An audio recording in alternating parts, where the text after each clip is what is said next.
Alright, I'm going to get this all set up here. We're going to go right ahead and do some Christmas classics as I do every year. I've been doing them off and on. Uh, there's an article I do have to read first, though. Yeah. So let's get this Mario Party game started first, and we'll go right ahead and let's see. I didn't really have a Christmas land in any of these. Eh, we'll go to Western Land. Why not? We're in a Wild West Christmas. Why not? But I will read an article here in a few minutes. Let me just get this set up first. And after this article, I will go and mute the mic and we'll listen to some classic Christmas radio.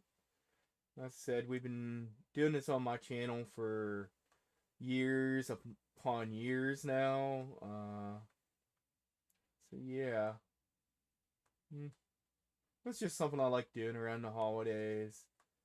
With everything going on, I haven't had as much time to do as many as I used to.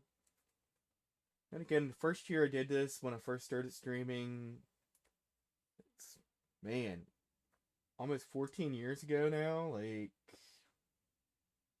13, 14 years ago. Yeah. It was just something I did to, like, give myself a little break from streaming because I was hitting the streaming stuff hard back then. So, yeah. But we got this started. I'm going to get ready to read an article and then we're going to get immense playing some Christmas radio for everybody. I have not pulled my chats up yet. I knew I was forgetting something. Let me get right ahead and pull those up real quick and then we'll be good to go. I knew I'd forget something. So that I can keep up with you guys in chat. And for those checking in on YouTube, I know this is new. This is the first year I actually streamed on YouTube. I haven't really streamed there. Before I used to just upload videos there occasionally. So yeah.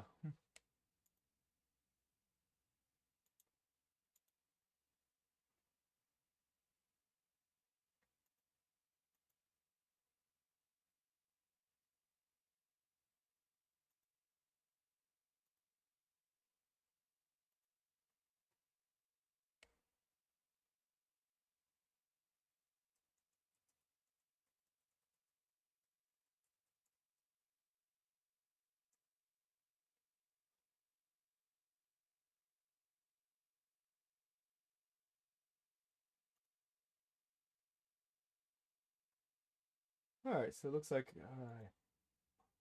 should be live on both. Yep. Alrighty. And of course, Twitch is going to run an ad break here in a minute, so let me see if I can get this text read first. This was written in Virginia Sun. Dear editor, I am 8 years old. Some of my little friends say there's no Santa Claus. Papa says if you see it in the sun it is so. Please tell me the truth. Is there a Santa Claus? Virginia O'Hanlon. Virginia, your little friends are wrong. They have been affected by the skepticism of a skeptical age. They don't believe except they see. They think that nothing can be which is not comprehensible by their little minds. All minds, Virginia, whether they be men's or children's or little. In this great universe of ours, man is a mere insect, an ant, and his intellect is compared with the boundless world about him. It's measured by the intelligence capable of grasping the whole of truth and knowledge. Yes, Virginia, there is a Santa Claus. He exists as certainly as love and generosity and devotion exist. And you know that they abound and give to your life its highest beauty and joy. Alas, how dreary would be the world if there were no Santa Claus. It would be as dreary as if there were no Virginias. There would be no childlike faith then, no poetry, no romance to make tolerable this existence. We should have no enjoyment except in sense and sight. The eternal light with which childhood fills the world would be extinguished. And I'll get this game going. I need a break from reading.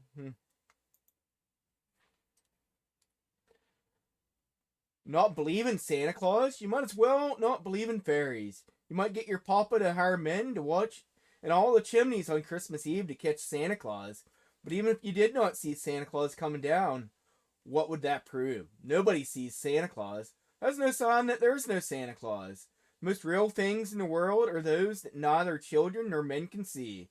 Did you ever see fairies dancing on the lawn? Of course not, but that's not no proof that they are not there. Nobody can conceive or imagine all the wonders that are unseen and unseeable in the world. Tear apart the baby's rattle and see what makes the noise inside. There is a veil covering the unseen world which not the strongest man, nor even the united strength of all the strongest men that ever lived could tear apart. Only faith, poetry, love, romance can push aside that curtain and view and picture the superb beauty and glory beyond. Is it all real? Ah, Virginia, and all in the world, there's nothing else real and abiding. No Santa Claus? Thank God he lives and lives forever. 1,000 years from now, Virginia, nay, 10 times, 10,000 years from now, he will continue to make glad the heart of childhood. So yes, Virginia, there is a Santa Claus. So now we will start this on... Get ready to play some Christmas radio. I am gonna go and mute myself right after this, so yeah. So for those little ones, hopefully Santa Claus is getting ready to come and visit them here later.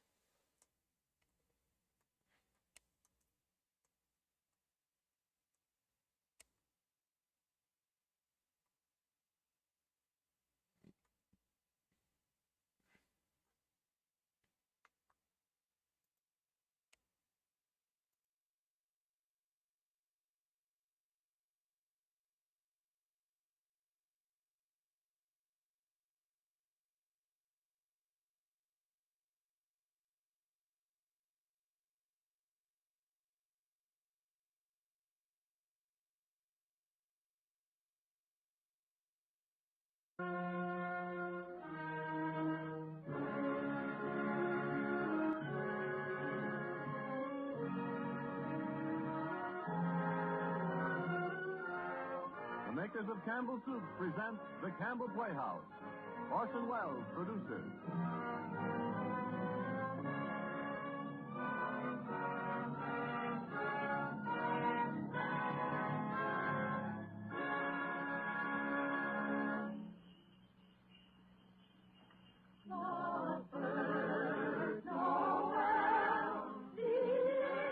Good evening, this is Orson Welles. There are clearly a number of ways in which a Christmas carol could be introduced. Myself, I am most struck by the happy fortune that enables us on this Christmas Eve to present Mr. Lionel Barrymore, the best-loved actor of our time, in the world's best-loved Christmas story, A Christmas Carol. When Charles Dickens presented this little story to the world almost 100 years ago, it found an instant response in the hearts of people everywhere who saw in it their favorite fictional chronicle of what Christmas is and what Christmas means to all the simple people of the earth. From the day of its first printing, families have been innumerable in which there has remained unbroken the tradition that the reading of A Christmas Carol was an item indispensable to a proper observance of the most important of days. It is the American way, as we know, to establish traditions quickly where popular instinct and sentiment pronounce them sound. And so it is that today, actually only the 5th anniversary of Mr. Lionel Barrymore's first playing of the part of Ebenezer Scrooge for the Campbell Playhouse, there is, I think, in all America nothing more eagerly awaited, more firmly rooted in the hearts of the radio family that numbers millions than this yearly performance of A Christmas Carol. A Christmas Carol, as Charles Dickens wrote it, has by common consent long been a classic. Mr. Lionel Barrymore's appearance in it is rapidly becoming one. And now, just before A Christmas Carol, Ernest Chappell has a special Christmas greeting from the makers of Campbell Soups. Mr. Chappell? Thank you, Orson Welles. As the old year draws toward its close, we of Campbell's feel a bond of warmth and gratitude toward each of you, our friends. For you see, in homes everywhere throughout the land, Campbell's Soups have been welcomed. Day by day and week by week, you have placed confidence in us and in the foods we make. And there isn't anything we appreciate more deeply than the fact that so many of you have elected to let Campbell's make your soups for you. And so when Christmas comes, we look about to find some way to show our appreciation, some Christmas present by which to say thank you. The gift we chose 5 Christmases ago and have chosen each year since has become a part of Christmas to many and many a family. It has become a Christmas custom, as Mr. Wells said, to gather around the radio to hear and to enjoy a Christmas carol. And since it is Christmas Eve, we hope, too, that the younger members of the family are permitted to stay up and listen before dreams and visit of Santa. We get a great deal of pleasure planning and preparing this Christmas gift. And now it's ready. Off come the wrappings. Off come the tags that say, please do not open till Christmas. Out comes the card. To you, from Campbell's. And here is the gift itself.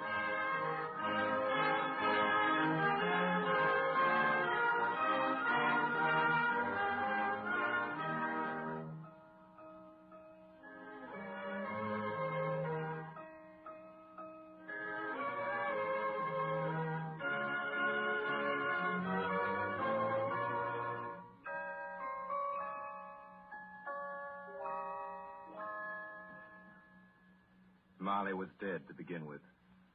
There's no doubt whatever about that. The register of his burial was signed by the clergyman, the clerk, the undertaker, and the chief mourner. Scrooge signed it. And Scrooge's name was good upon change for anything he chose to put his hand to. Old Marley was as dead as a doornail. Scrooge knew he was dead? Of course he did. Scrooge and Marley were partners for I don't know how many years. But he was a tight-fisted hand at the grindstone, was Scrooge.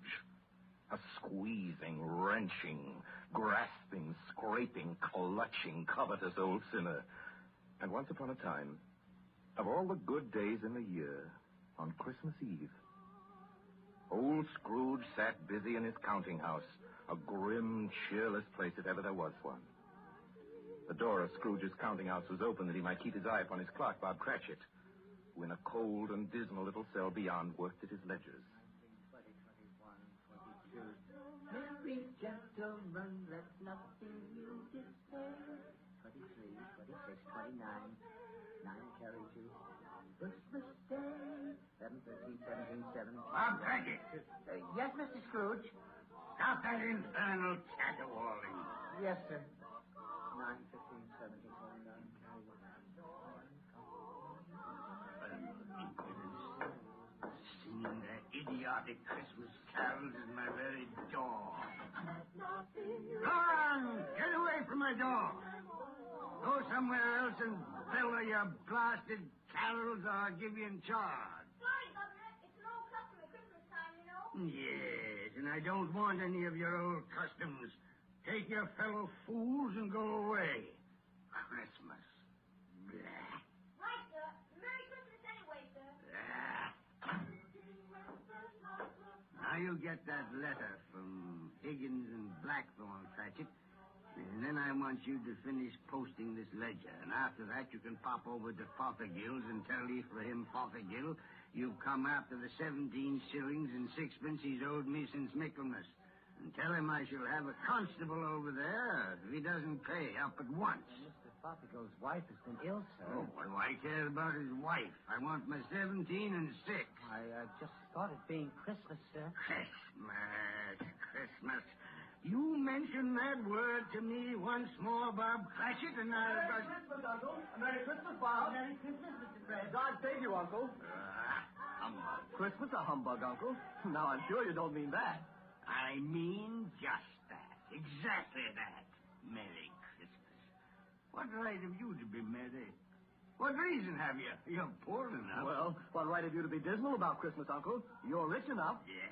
Now, Uncle, don't be cross. Well, what else can I be when I live in such a world of fools? What's Christmas to you but a time for paying bills without money? Merry Christmas. A time for finding yourself a year older and not an hour richer. If I could work my will, every idiot who goes about with Merry Christmas on his lips would be boiled with his own pudding and buried with a stake of holly through his heart. He should. Uncle? Now, nephew, Keep Christmas in your own way and let me keep it in mine. Keep it, but you don't keep it, Uncle. Well, let me leave it alone then. What do you want? A Christmas gift, no doubt. I came to wish you a Merry Christmas, Uncle. A Merry Christmas. Much good may Christmas do you. Much good it ever has done you. There are many things from which I derive good, by which I have not profited materially, I dare say, Uncle. Christmas among the rest.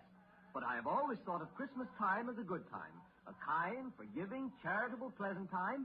And therefore, Uncle, though it has never put a scrap of gold or silver in my pockets, I believe it has done me good and will do me good.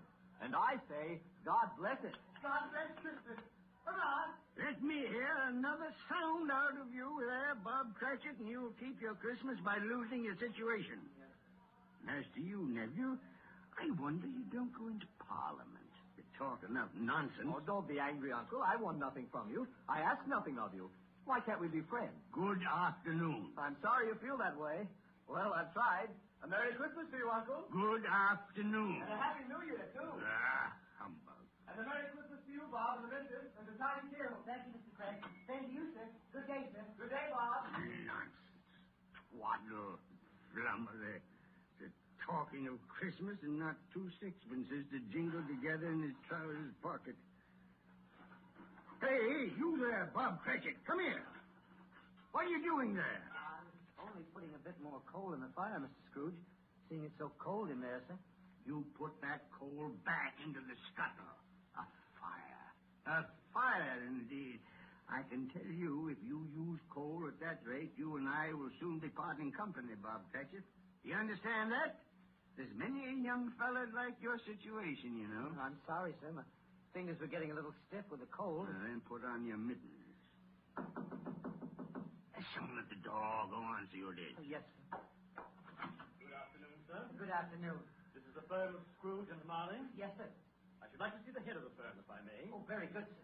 What is it? A gentleman to see you, Mr. Scrooge. Huh? Have I the pleasure of addressing Mr. Scrooge or Mr. Marley? Marley's been dead these 7 years tonight. I'm Scrooge. Well, now, Mr. Scrooge, at this season of the year, it's only fitting that we who are more fortunate should raise a fund to buy the poor some meat and drink and means of want. You may not believe it, sir, but many thousands are now in want of common necessities, and hundreds of thousands are in want of the simplest comforts. Are there no prisons? Well, there are plenty of prisons, sir. And the workhouses, they're still in operation, I trust? I wish I could say they are not, but they are, sir. The treadmill and the poor law are in full vigor, then? Both very busy, sir. I'm glad to hear that. I was afraid from what you said at first that something had occurred to stop them in their useful course. No, sir, all these institutions that you mention are flourishing. But it's nevertheless true that some additional provision for the poor and the destitute must be made. A few of us upon change are endeavoring to raise such a fund, you see. And what shall I put you down for? Nothing. Oh, I see. You wish to be anonymous, sir. I wish to be let alone. I don't make merry myself at Christmas time, and I can't afford to help make a lot of idle people merry. I help to support the establishments that take care of the poor. They cost enough. Let those who are badly off go there. Many can't go there, sir. And many would rather die. Well, my advice to them is to do so and decrease the surplus population. Besides, I've only your word for it that all this is so. It's the truth, Mr. Scrooge. Well, so be it then. It's not my business. It's enough for a man to understand his own business and not to interfere with other people's. Mine occupies me constantly. Good afternoon, sir. I quite understand, Mr. Scrooge. Good Cratchit. afternoon. Show this gentleman out. Yes, sir. This way, sir, please. Sir, I couldn't help overhearing. I should like to contribute tuppence. Cratchit! Yes, sir. It isn't much, but it's all I can afford. But there are others in worse situation than I am. You're a generous fellow. I wish I might say so of your employer. Cratchit! Yes, sir. Good afternoon, sir. Good afternoon. Cratchit! Merry Christmas. Merry Christmas. Yes, sir. Close the door. Yes, sir. 24, 31. 1 and carry 3. New scarlet tippet for Tiny Tim. A comb for Martha. 33. 3 and carry 3. A hair ribbon for Belinda. 4, 7, 12, 15. Cratchit! Yes, sir. It's too late to have you go to Fothergill's. He'll be closed up for Christmas like these other fools. We may as well close up the place now. Yes, sir. It is getting a little dark. Hard to see the figures. I suppose you'll want the entire day tomorrow.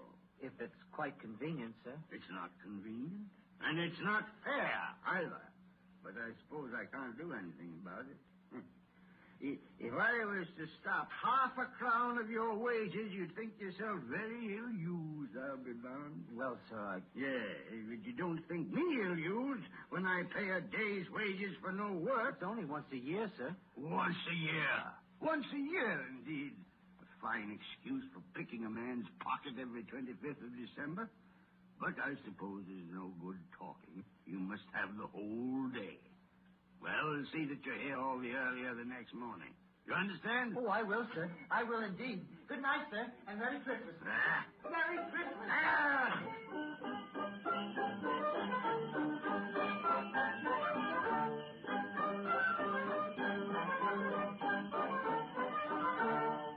The office was closed in a twinkling, and Bob Cratchit, with the long ends of his white comforter dangling below his waist, for he boasted no greatcoat, went down the slide on Cornhill 20 times in honor of its being Christmas Eve, and then ran home to Camden Town as hard as he could pelt to play with his family at Blind Man's Buff. Scrooge, on the other hand, took his melancholy dinner in his usual melancholy tavern. And having read all the newspapers and spent the rest of the evening with his banker's book, went to his dismal house. Darkness is cheap, and Scrooge liked it. The yard was so dark that even Scrooge, who knew its every stone, had to grope with his hands through the fog and the frost to find the door. Scrooge walked through his rooms to see that all was right. Sitting room, bedroom, lumber room, all as they should be. Nobody under the table, nobody on the sofa, nobody under the bed, nobody in the closet. Closed the door. He locked himself in. He double-locked himself in. And took off his cravat, put on his dressing gown and slippers and his nightcap, and sat down before the fire to take his gruel.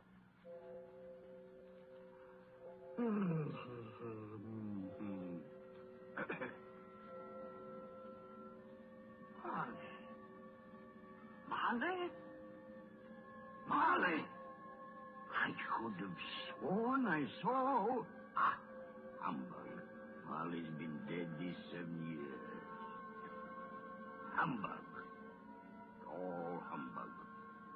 What I need is a good night... What's that? Someone's in the wings. But the door's locked and double locked. Something's... It's coming. Something is... It's coming closer. Outside my door. Ah! I won't believe it. This humbug's in. Ebenezer Scrooge. Ebenezer Scrooge. Marley. Oh, no. What do you want with me? I want much of you, Ebenezer.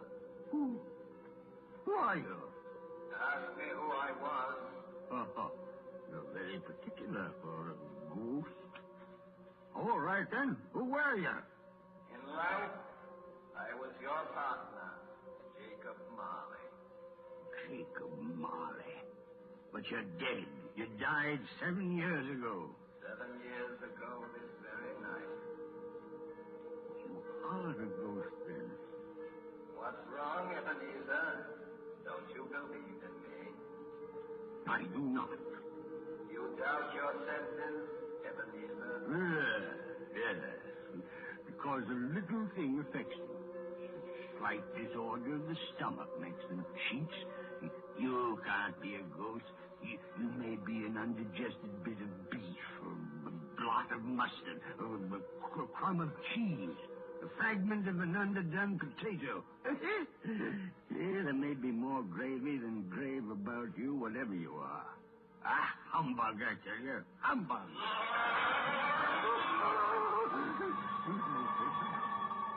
Excuse me.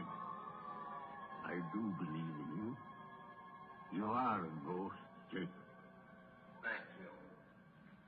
But why do you walk the earth, Jacob?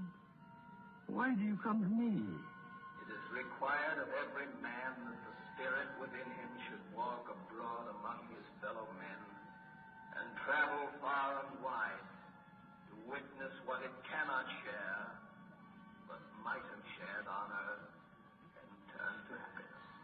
Well, tell me, Jacob, what is that chain you wear around you?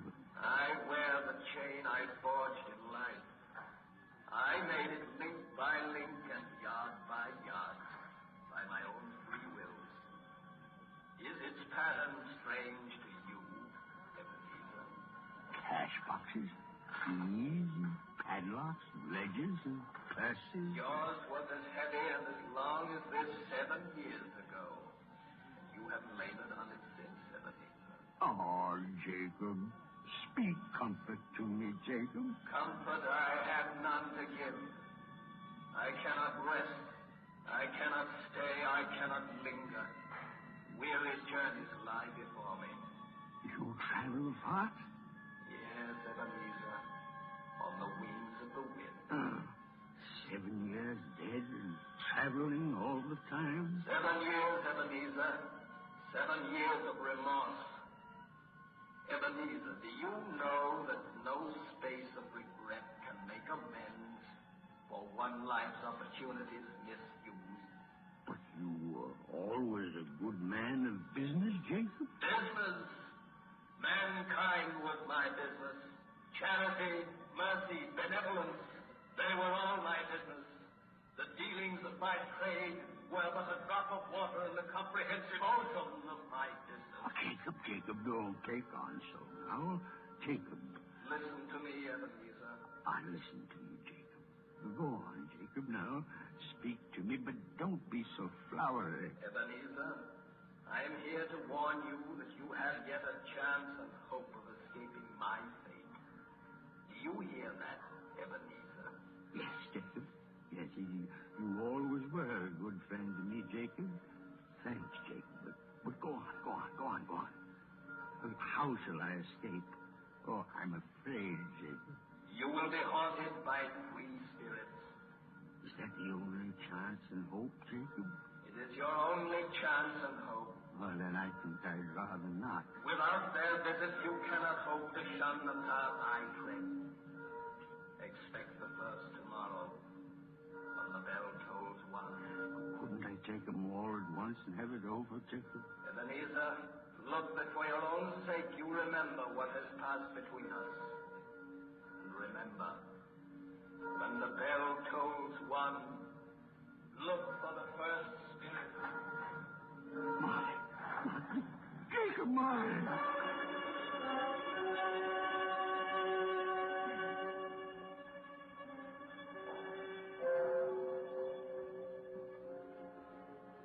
Scrooge awoke. He was lying on his bed fully dressed. Suddenly the curtains of his bed were drawn aside, and Scrooge found himself face to face with the unearthly visitor who drew them as close to it as I am now to you. And I am standing in the spirit at your elbow. It was a strange figure, like a child. Yet not so like a child as like an old man. Its hair, which hung about its neck and down its back, was white as if with age. And yet the face had not a wrinkle in it, and the tenderest bloom was on the skin. The arms were long and muscular, the hands the same, as if its hold were of uncommon strength. Ebenezer Scrooge. Who's that? Ebenezer Scrooge, I have come for you. Are you the spirit, sir, whose coming was foretold me? I am that spirit. What are you? I am the ghost of Christmas past. Long past? No, your past. But what do you want of me? What brings you here to haunt me? Your welfare, Ebenezer Scrooge. Rise and walk with me. Oh, no, not out of the window. I can't do that. I'll fall down. I'm not a spirit. I'm mortal, and I'll fall. Bear but a touch of my hand upon your heart, and you shall be upheld in more than this. Come, Follow me.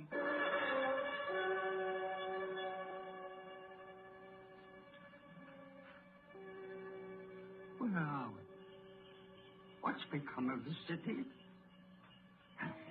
There's snow upon the ground. Where are we? These are the shadows of the things that have been.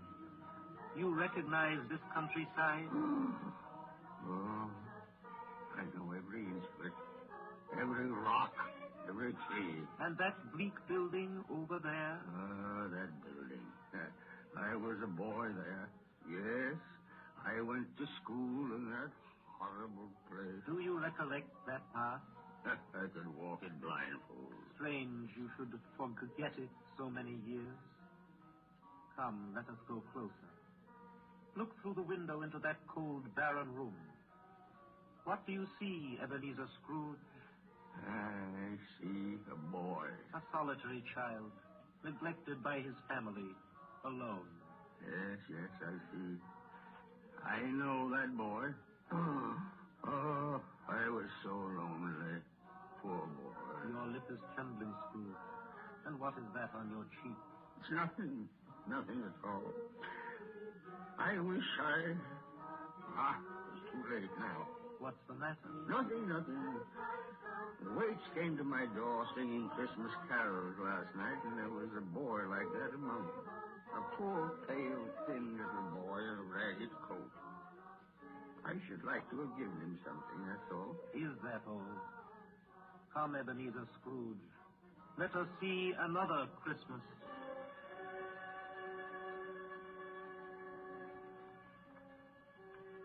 Do you know this place, Ebenezer Scrooge? Know it? Know it? Why, this is the counting house where I was apprentice. Listen. It's my old master, bless his heart. Old Fezziwig. My master, alive again. And hosted one of his Christmas parties. Listen to him. Thread the needle and back to your places. And there's Dick Wilkins. Poor Dick. Dear. Yes, and look, there's Mrs. Fezziwig herself, looking younger than any of them. And the table, all loaded with roast, and cider, and mince pie, and beer. Oh, what a jolly time we used to have. That carefree young man with a light heart and a gay smile. Do you recognize him? Yes. Merciful heaven. How happy I was then. A small matter for old Fezziwig to make those silly folks so full of joy. Small matter? Small, indeed. Isn't it? He has spent only a few pounds of your mortal money. Is that so much that he deserves praise? It's not that, Spirit. Old Fezziwig has the power to make us happy or unhappy, to make our service light or heavy. His power lies in words and looks and in things so tiny that it's impossible to count them up. The happiness he gives is quite as great as if it cost... What is the matter? Oh, nothing at all, Spirit. Something, I think. No. Speak. Well, only it's just that I should like to be able to say a word or two to my clerk, Bob Cratchit. That's all.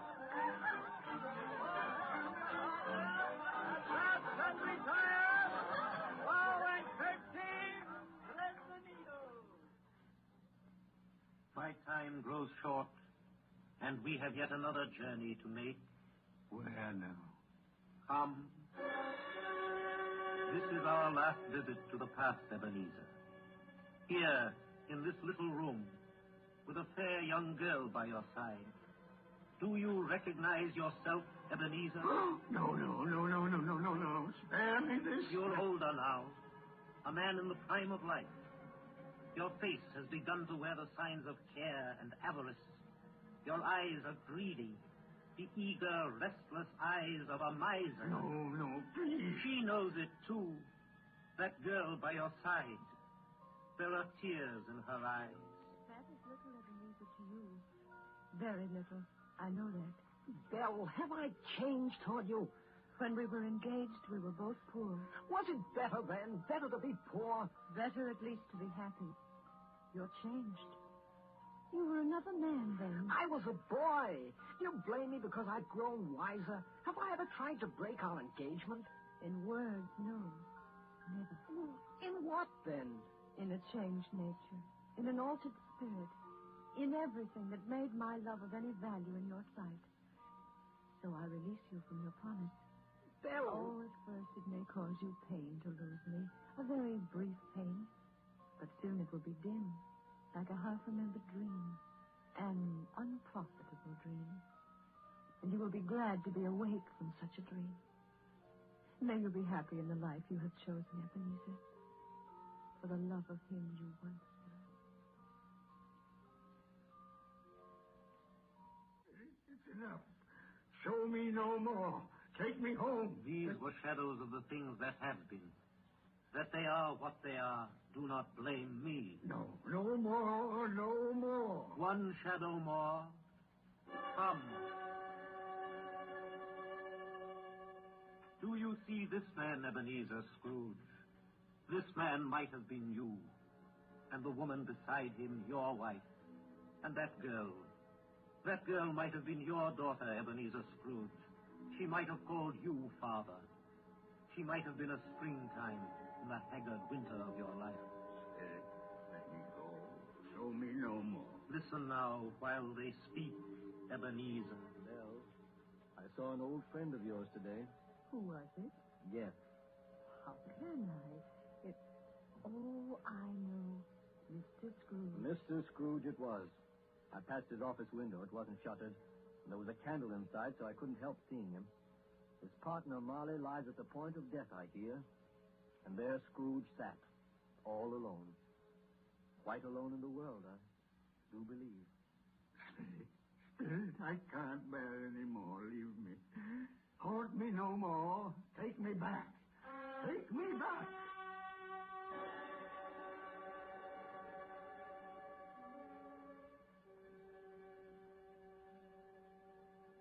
Good King Wenceslas looked out on the feast of Stephen, when the snow lay round about, deep and crisp and even. You are listening to the Campbell Playhouse, bringing you tonight the 5th annual presentation of Charles Dickens' A Christmas Carol, produced by Orson Welles and starring Lionel Barrymore as Scrooge. This is the Columbia Broadcasting System. This is the WBBM Air Theater, Wrigley Building, Chicago. When we bear them feathers, big and monarch, forth they went together, through the rude green parliament, and the bitter weather. And now, back to the Campbell Playhouse and our 5th annual presentation of A Christmas Carol. A Christmas present from the makers of Campbell's Soups.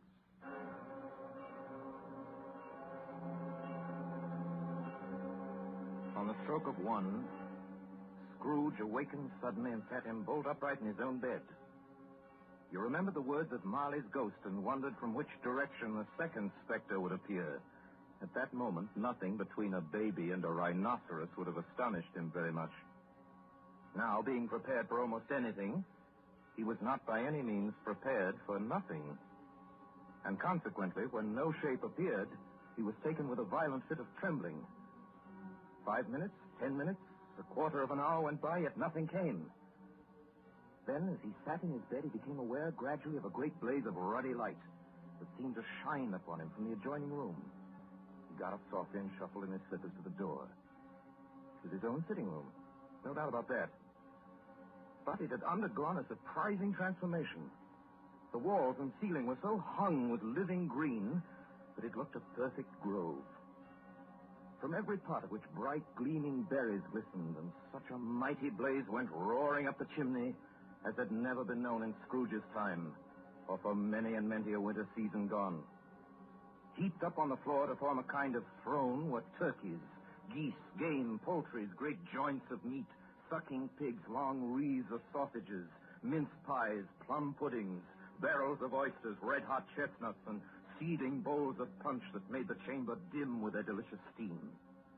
In easy state upon this couch, there sat a jolly giant, glorious to see, who bore a glowing torch in shape not unlike Prentice horn, and held it up, high up to shed its light on Scrooge as he came peeping round the door. Come in, Ebenezer Scrooge, and know me better, man. I am the ghost of Christmas present. Look upon me. You've never seen the like of me before. You're different from the other spirit. You're tall, almost a giant. That great torch you carry. Its light falls into the homes of rich and poor alike. Spirit, take me where you will. Last time I went against my will and learned a lesson which is working now. If you have anything to teach me, let me profit by it. Touch my robe, Ebenezer Scrooge. Touch my robe.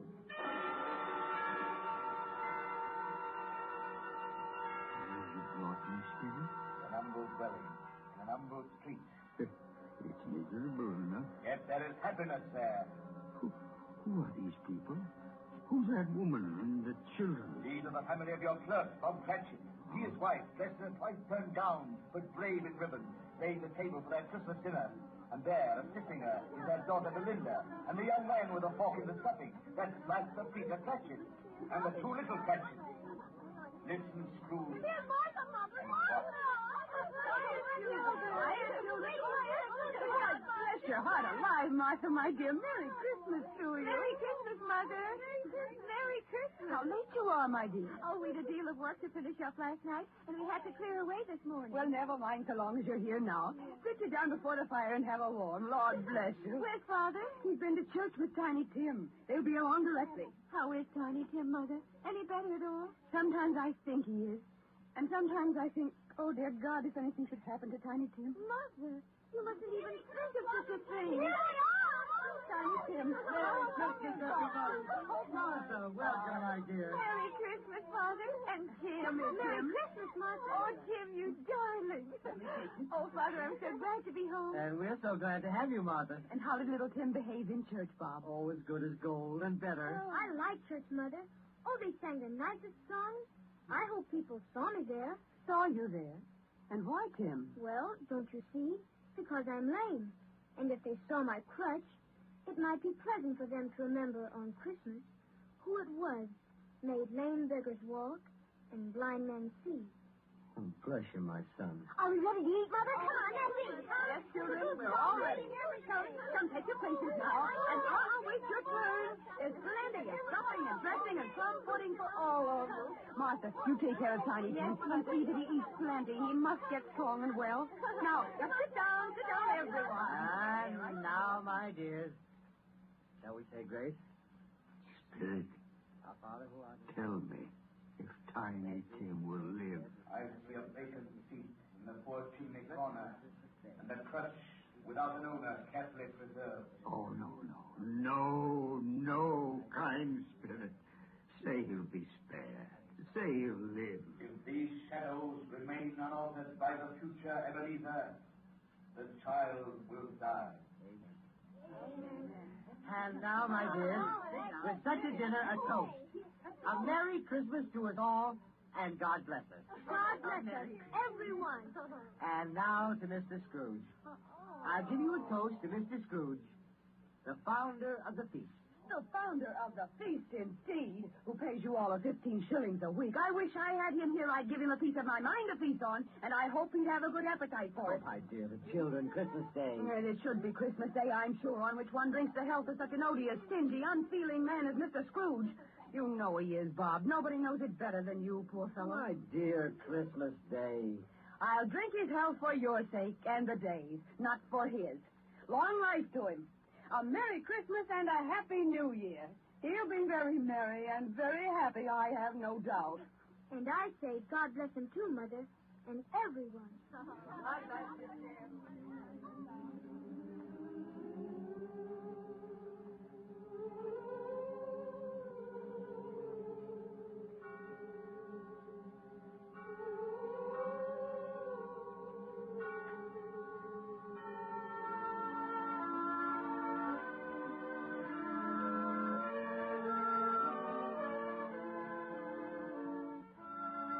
There was nothing of high mark in all this.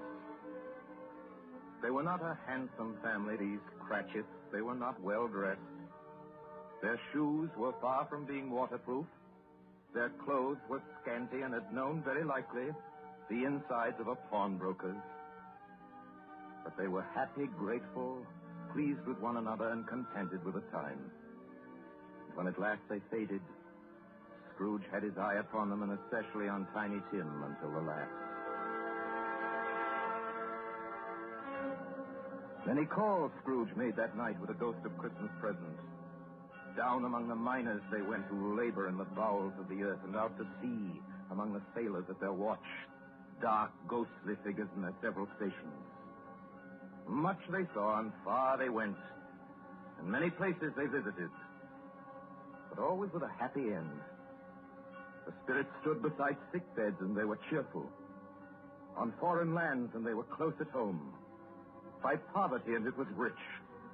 In almshouse, hospital, and jail, where vain man in his little brief authority had not made fast the door and barred the spirit out, the spirit left his blessing.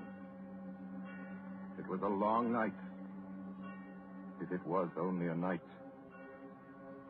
And it was strange, too, that while Scrooge remained unaltered in his outward form, the ghost grew older.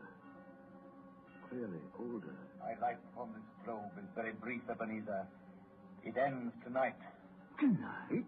Tonight at midnight. Hark. The hour has come. Oh, no, not yet. Not yet. There are still more things I wish to learn. These you will learn from still another spirit. Still another spirit, Ebenezer. Scrooge looked about him for the ghost that had vanished, and he found himself once more in his bed in his dressing gown and his nightcap on his head. He heard the clock strike, and then he remembered the prediction of old Jacob Marley. And lifting up his eyes, beheld the third spirit.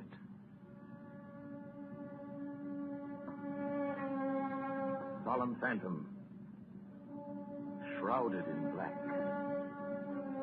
draped and hooded, coming towards him slowly and silently like a mist along the ground. I know you. You are the ghost of Christmas yet to come. You will show me the shadows of things that have not happened, but will happen in the time before us. Answer me, spirit. Ghost of the future, I fear you more than any specter I have seen. Yet I know your purpose is to do me good, and as I hope to live to be another man from what I was, lead on. Lead on. Night's waning fast. Time's precious.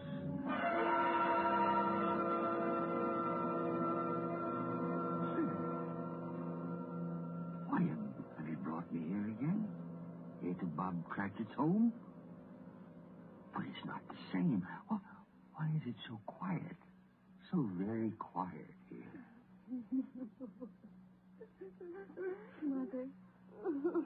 Mother, please. Oh, my son.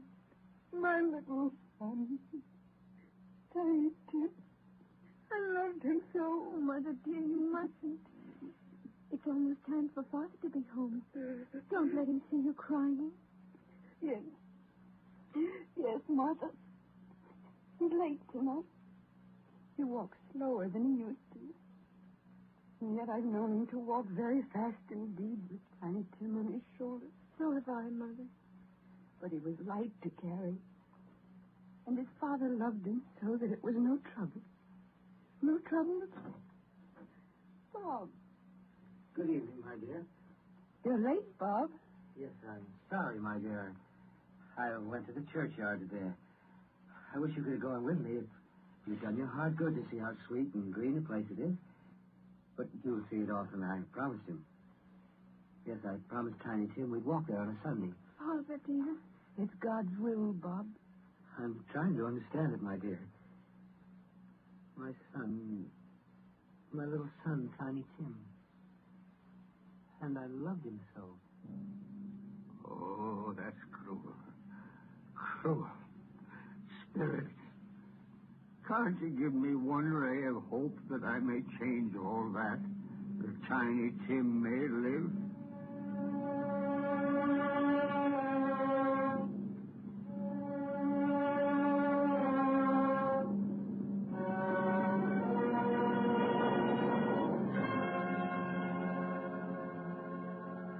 Where are you taking me now? Here, on a common street, Spirit? What is there for me to learn here? Who are those men? I don't know much about it. Either way, I only know he's dead. When did he die? Last night, I believe. It's likely to be a very cheap funeral for common life. I don't know anybody to go to it. Suppose we make up a party and volunteer. I don't mind going if a lunch is provided. Come to think of it, Albert I was his best friend. What? We used to nod to each other when we met in the street.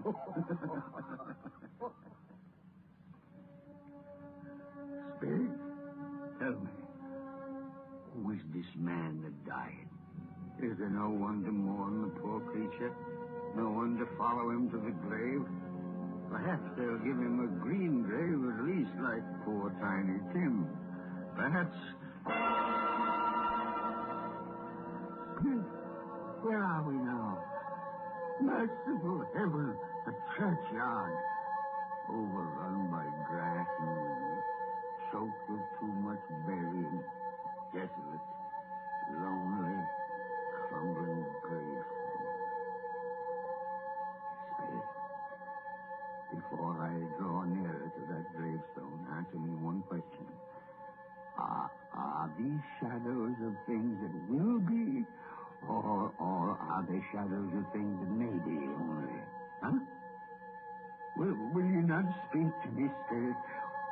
What is that grave to which you point?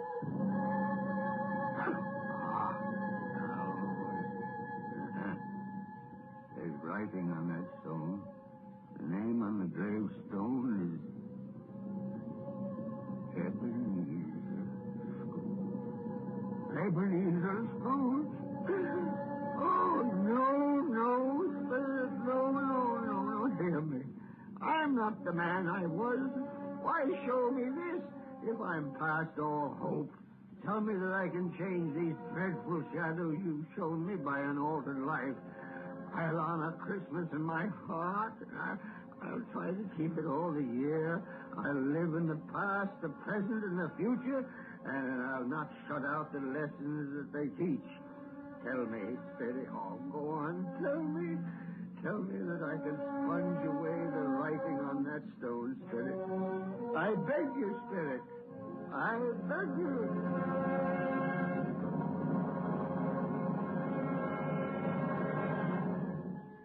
Spirit, I promise on my knees. I promise.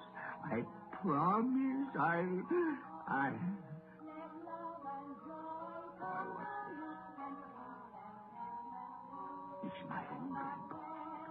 Oh, I'm home. In my own bed. In my own room. And the sun. The sun's shining. It's clear. It's bright. No fog. What a beautiful day. Oh, glorious. The boy.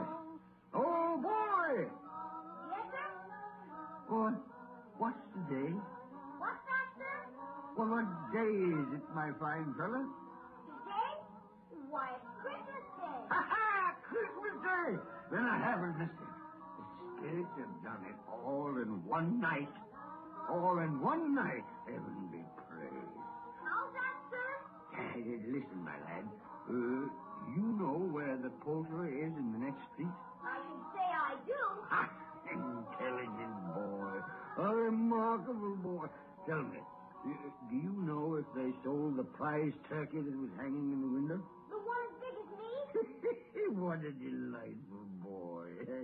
It's a pleasure to talk to you. Yes, my buck? It's hanging there now, sir. That's wonderful. Go around, will you? And tell him to send it to Bob Cratchit and his family on Broad Street. And mind you, they're not to know who paid for it. Go along. Hurry, my lad. Here, wait a minute. Here's half a crown for your trouble. Yes, Yes, sir. Yes, sir. And a Merry Christmas, sir. And a Merry Christmas to you, my boy. Oh, I don't know what to do. I'm as light as a feather, as happy as an angel. I'm as merry as a schoolboy. Merry Christmas! A Merry Christmas to everybody. A Happy New Year to all the world. Woo!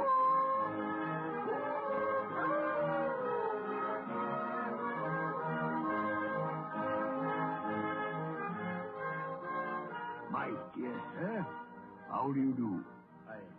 I beg your pardon? Well, you, sir, aren't you the gentleman who came to my office in regard to that charity? Why, yes, sir. A Merry Christmas to you. Yes, sir. Allow me to ask your pardon, sir. And will you have the goodness to accept? I prefer to whisper this. But, Lord bless me. My dear Mr. Scrooge, are you serious? If you please, no, not a farthing less. A great many back payments are included in it, I assure you. Will you do me that favor? Oh, my dear sir, I don't know what to say to such munificence. No, don't say anything, please. Come and see me. Will you come and see me? I will indeed. Thank you. I'm much obliged to you. I thank you 50 times. Bless you. Merry Christmas.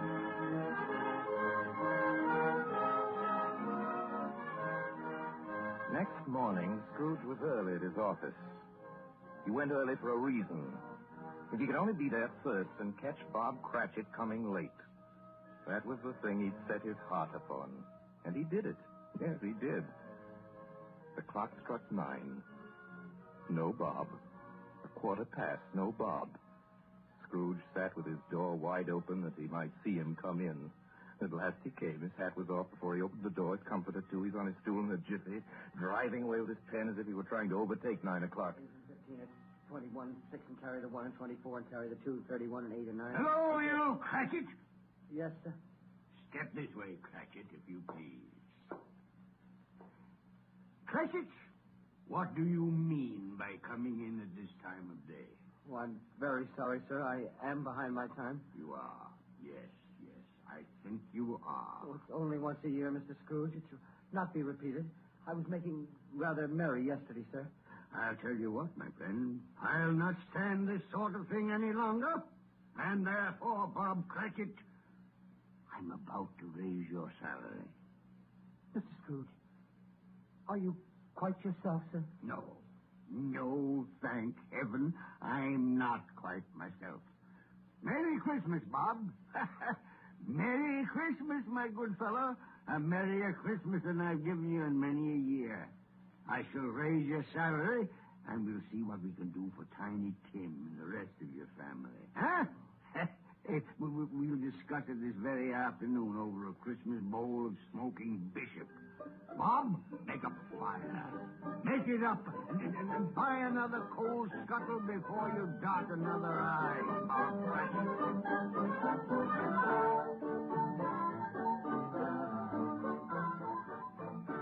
Scrooge was better than his word. He did it all, and infinitely more. To Tiny Tim, who did not die, he was a second father. He became as good a friend, as good a master, and as good a man as the good old city knew, or any other good old city, town, or borough in the good old world. Some people laughed to see the alteration in him, but he let them laugh.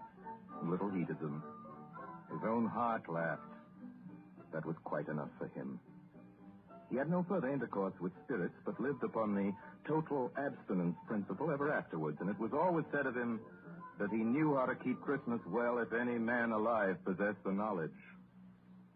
May that be truly said of us, of all of us. And so, as Tiny Tim observed, God bless us, everyone.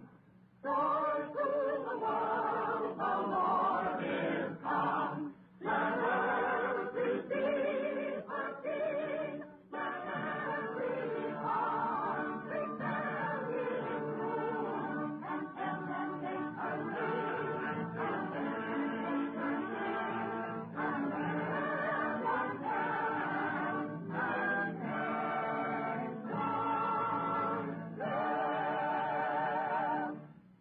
have just heard our annual presentation of Charles Dickens' A Christmas Carol, starring Lionel Barrymore, brought to you by the makers of Campbell's Soups. And now here is Orson Welles. Ladies and gentlemen, at this point in the program, it's my custom, as you know, to present you with a few words of introduction, our guest of the evening. With your consent, I shall dispense with this tonight.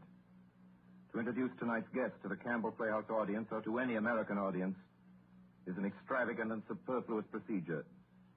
For if ever an actor has won for himself a lasting place in the hearts of his fellow countrymen through years of unsparing and inspiring service, that actor is Lionel Barrymore. Mr. Lionel Barrymore. Oh, thank you, Orson Welles. Good evening, ladies and gentlemen. Well, this is the 4th year I've had the pleasure of appearing in the Christmas Carol here on the Campbell Playhouse, and I assure you all it's a pleasure that never tires. As long as I can remember, this has been one of my favorite stories.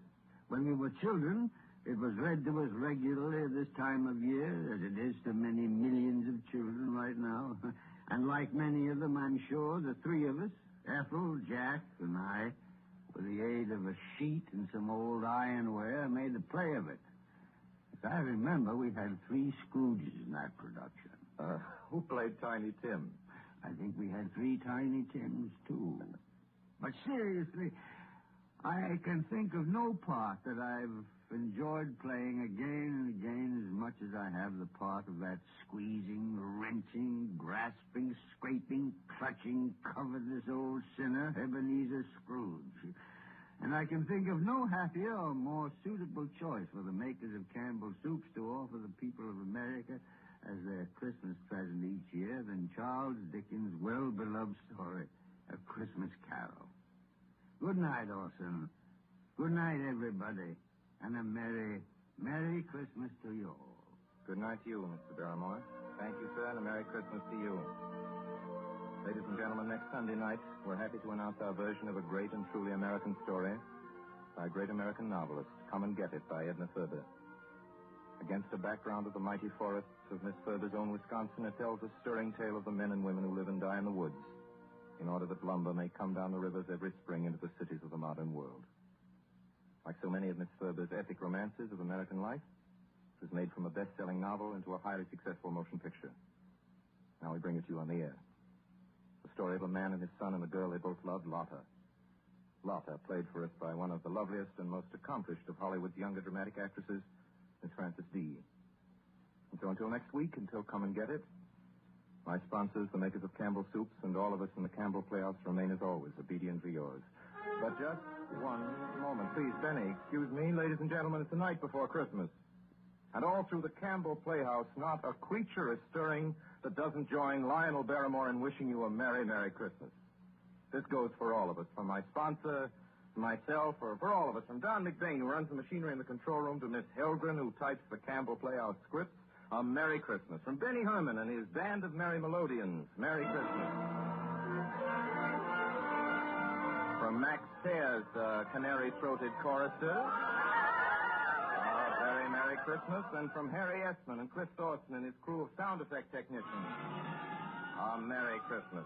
And from Orson Welles and his considerable aggregation of dramatic talent, who include, among others, Mr. Everett Sloane, Mr. Frank Reddick, Mr. Erskine Sanford, Mr. George Coulouris, Mr. Ray Collins, Miss Georgia Backus, Miss Bea Benaderet, and many, many others, a Merry Christmas. How about it, everybody? A Merry Christmas. That's right. And now, as Tiny Tim says, God bless us, everyone.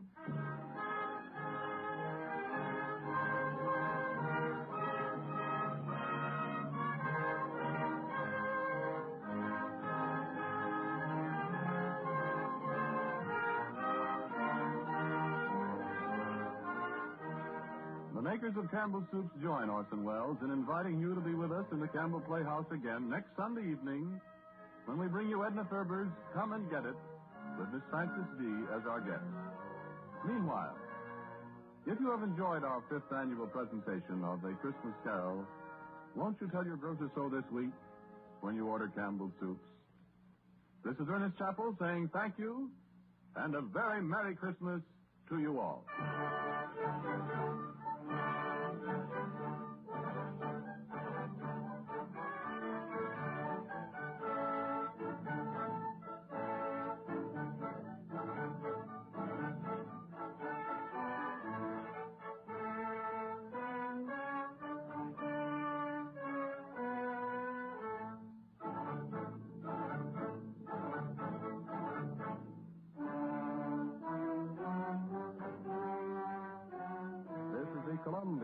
Broadcasting System. This is WBDM Chicago.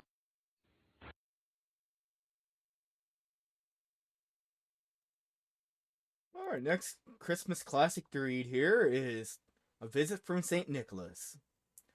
'Twas the night before Christmas when all through the house not a creature was stirring, not even a mouse. The stockings were hung by the chimney with care, in hopes St. Nicholas soon would be there. Children were nestled all snug in their beds, while visions of sugar plums danced in their heads. Had just settled our brains for a winter night's nap, when out on the lawn there arose such a clatter. I sprang from my bed to see what was the matter. Away to the window I flew like a flash, tore open the shutters and threw off the sash. The moon on the breast of the new fallen snow gave a luster of midday to objects below, when what to my wondering eyes did appear but a miniature sleigh and 8 tiny reindeer. With a little old driver so lively and quick, I knew in a moment he must be St. Nick, more rapid than eagles, his course as they came, and he whistled and shouted and called them by name. Now Dasher, now Dancer, now Prancer and Vixen, on Comet, on Cupid, on Donner and Blitzen.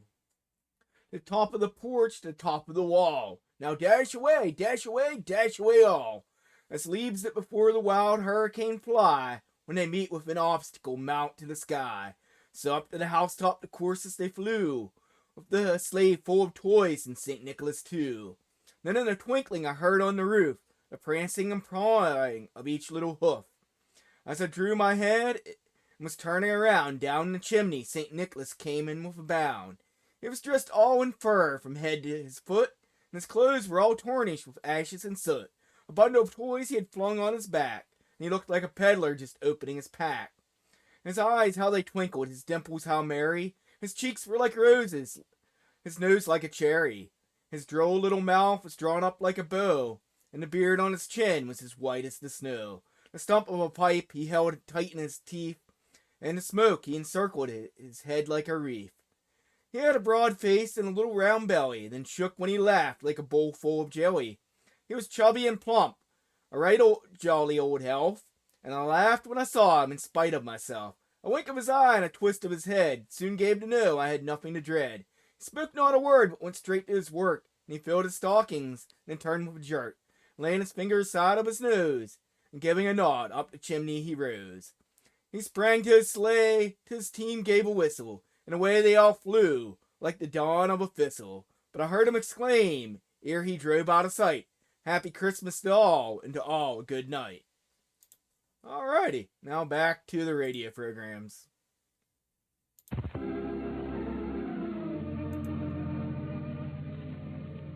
The makers of Postum, the favorite mealtime drink in millions of American homes, present your favorite radio friends, Lum and Abner.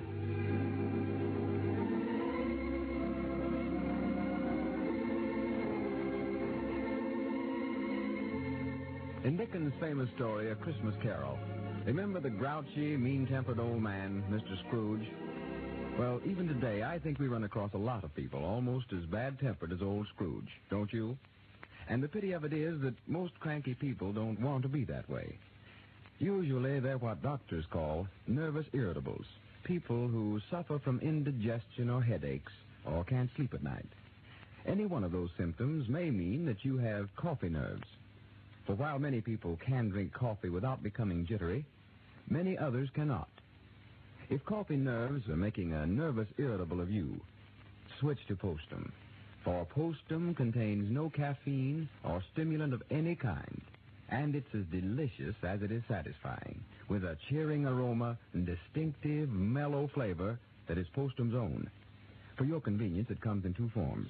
Postum cereal, the drink you make by boiling or percolating, and instant Postum, mixed instantly in the cup. So, if coffee nerves upset your digestion, keep you awake, or make you feel headachy, switch to Postum with your meals. See how you improve the first few days. See if you aren't less of a nervous irritable at the end of 2 weeks, and after you've given Postum a full 30-day test, see if you're not again a cheerful, good-natured person. And now, let's see what's going on down in Pine Ridge. Well,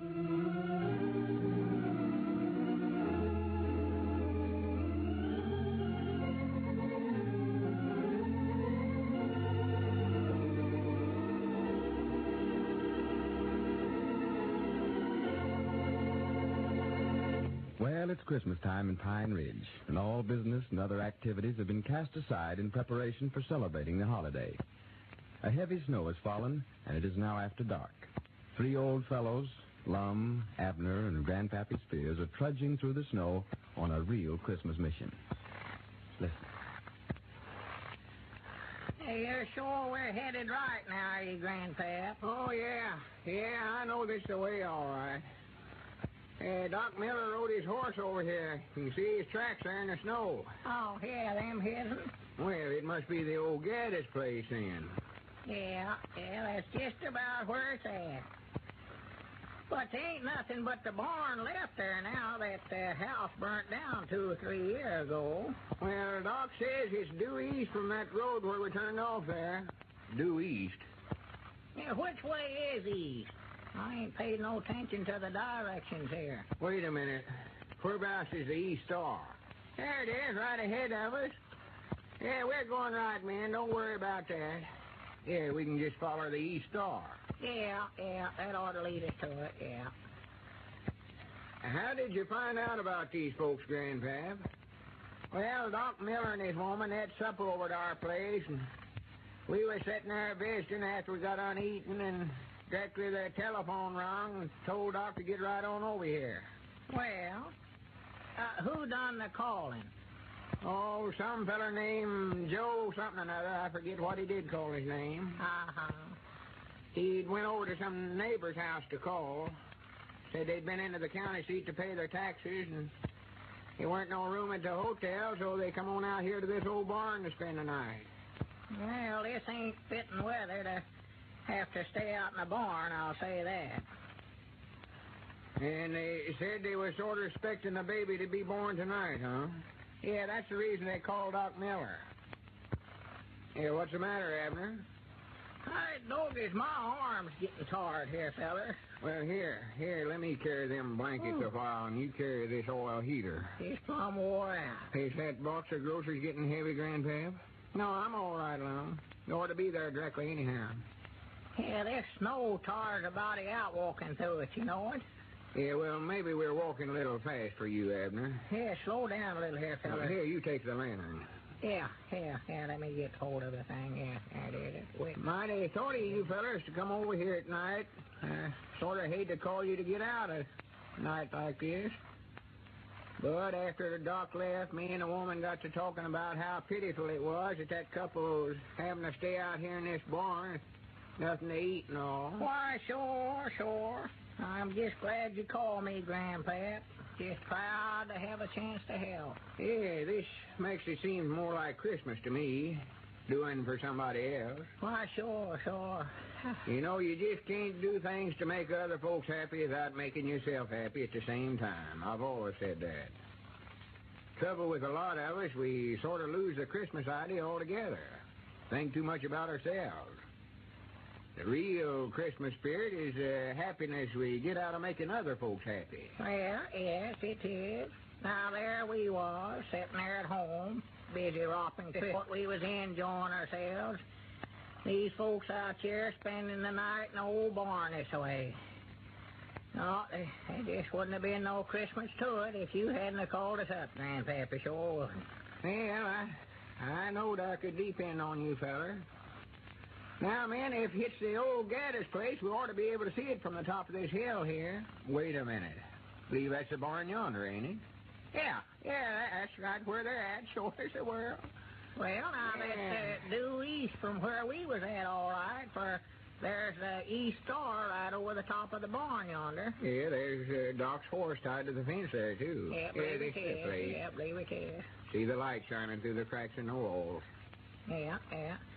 Sir, now that's a shame that them folks never let some of us know they needed a place to stay. Why, we've got plenty of room over there at our place. Just been glad to have them, glad to have. Well, this feller that called Doc said they's looking for a place to stay and seen this barn weren't being used, so they just put up there for the night. Uh-huh. Whereabouts do they live, Grandpap? Did he say? Why, yeah, they're from over about Pleasant Valley, Summers, Abner. Pleasant Valley. Yeah, he told Doc he never had no cash money, taking every nickel he had to pay his taxes, but said if he'd make the call for him, why, he'd work it out quick as he could. Well, old Doc never refused a call in his life, I don't reckon. No. I've knowed him to get up in the dead of night in the worst kind of weather to go call on the sick. When he knowed before he went, he never would get no pay for it. Oh, yeah. Yeah, I don't know what we would do without old Doc here in this community. Oh, he's a feller, he is. Well, I see some that says his methods is a little old-fashioned, but granny's I'll take my chances with him every time. Well, he's pulled me through the shadows time and again. I've always said that Doc never practiced medicine for what money he got out of it. As much as he does for the good he can be to his fellow man. I've always said it. No, sir, if there ever was a man that's got to preserve seed in a better world, it's old Doc Miller. Yes, he has. We better not be talking too loud, fellers. We don't want to disturb him now. No. Let's be as quiet as we can here, man. We gotta let Doc know we're here somewhere or other. Yeah. Hey, Granny, I'm wore to a frazzle. I'm too. I don't know whether I'm out of breath or got too much. Wore to a frazzle. I reckon it won't hurt nothing to tap on the door sort of gentle, will it? No. Go ahead, Lon. They might be needing this oil stove in there. I don't hear a sound in there. Well, I don't believe you knock quite loud enough, Lon. Maybe they never hear you. Wait a minute. Here comes somebody at the door. Hey, howdy, Doc. Oh, hello there. Well, what are you three old codgers doing out here this time of the night? Well, we just got to thinking after you left, Doc. These folks might be needing something. Yeah, Doc, we brung an oil stove and some bed covers. Yeah, and here's a box of groceries, too. Well, now, they can certainly use them. Haven't any heat of any kind in there.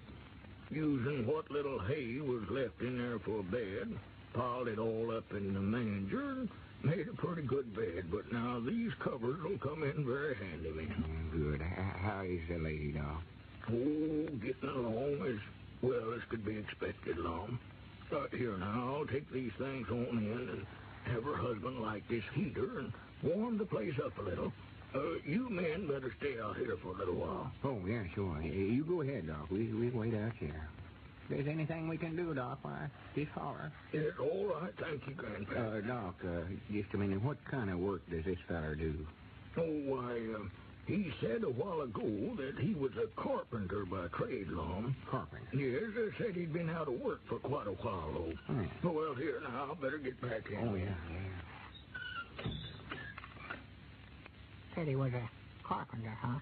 Yeah. I was just thinking, Abner. We've been talking about having a loading platform built there for the back door down to the store. I think it'd be a pretty good idea to just hire this feller to do a little fixing up around the store there for us. Why, yeah, we was talking about putting some shelving across the back there, too. Yeah. Huh? Might just let him do that while he's at it. Well, he'll want to be nigh his wife and baby for a few days now, I reckon. Oh, sure. Quick as Doc thinks it's safe for him to be moved, I'm going to insist on him coming right on over there to our place and staying. Well, now, that'd be the best place in the world for him, Grandpa.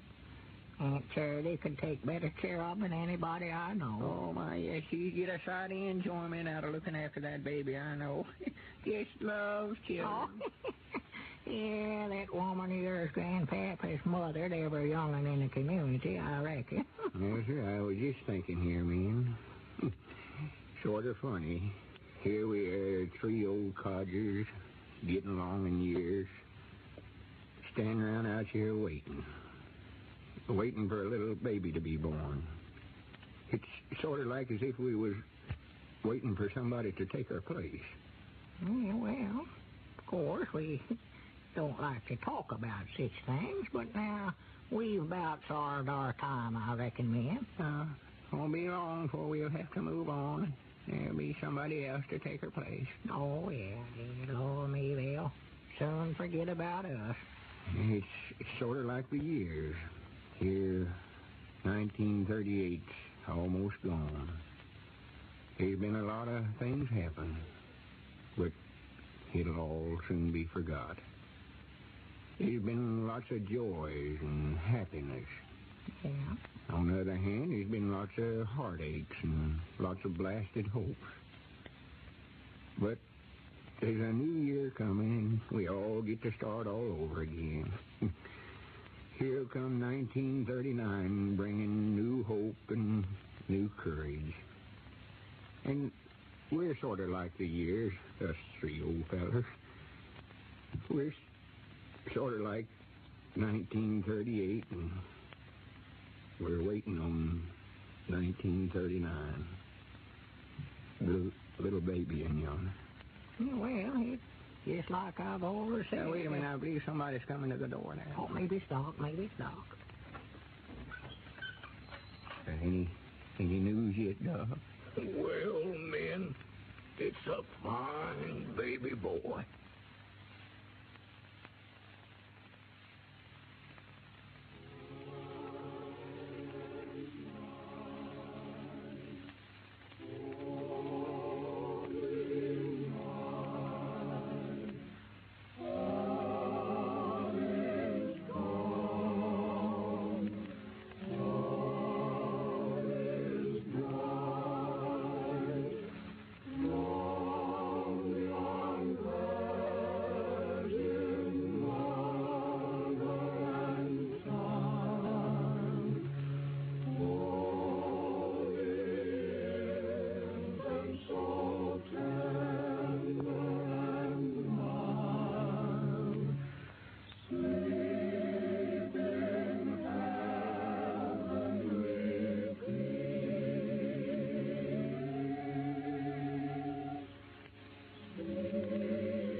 And now, in the spirit of the season, Lum and Abner and the makers of Postum sincerely wish all of our friends a happy and joyous Christmas. This is the Columbia Broadcasting System.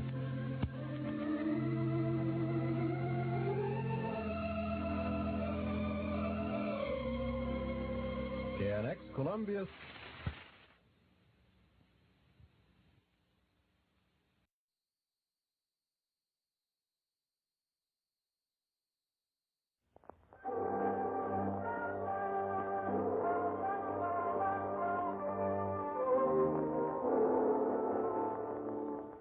The incomparable Charlie Chan.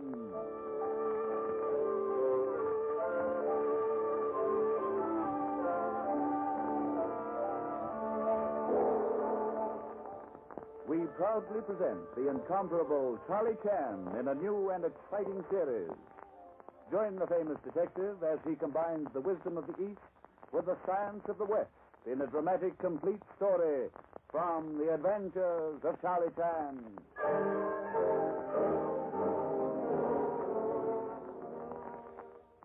Charlie Chan humbly bids you good evening and extends warm welcome. Honorable Santa Claus has been most kind to this undeserving person and showered same with many presents. But tonight, Santa Claus brought highly questionable gifts to Charlie Chan. Gifts of murder. Listen, please. Thank you.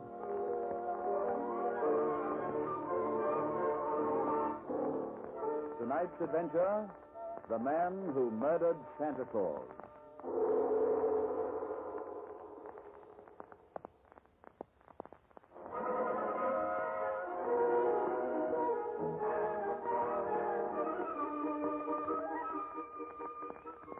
On top of Cherry Hill, one of San Francisco's wealthiest suburbs, stands the mansion of Cyrus Granger, famous art collector and philanthropist. Charlie Chan and his number one son are visiting Granger to help him arrange his annual Christmas party given for the police orphanage.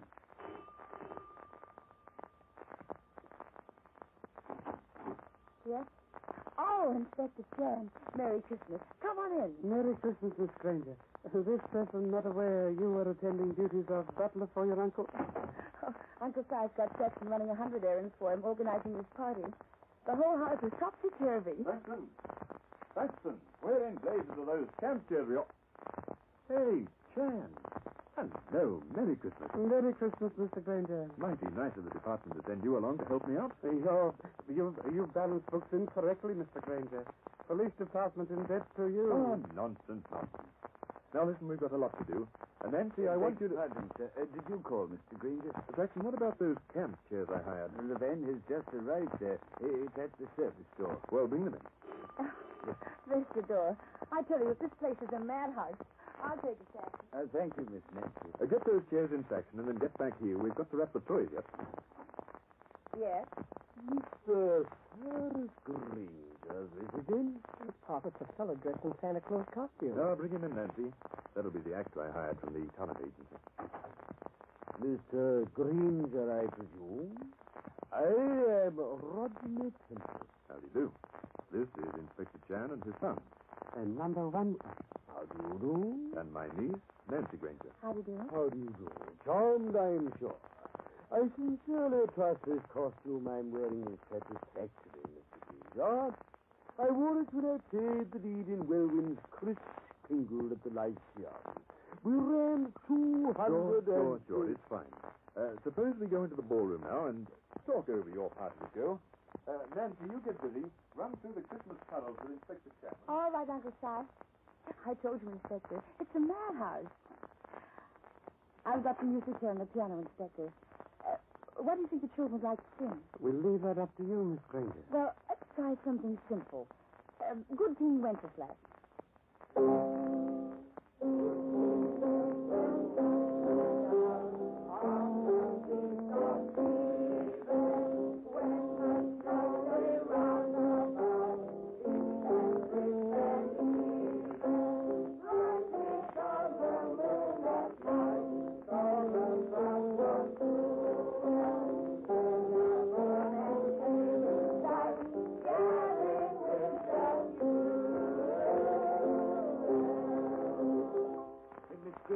Miss Granger. Come on, Jackson, you can help. But Miss Granger.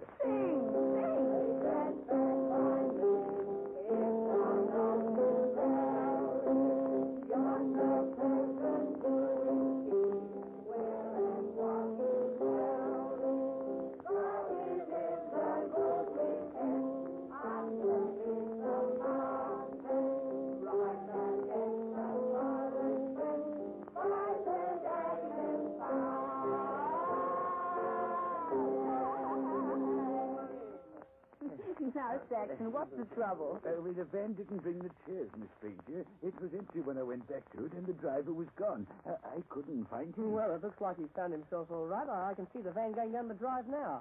Must have been a mistake. Oh, golly, Uncle Si'll have kittens. I better tell him. Excuse me a minute.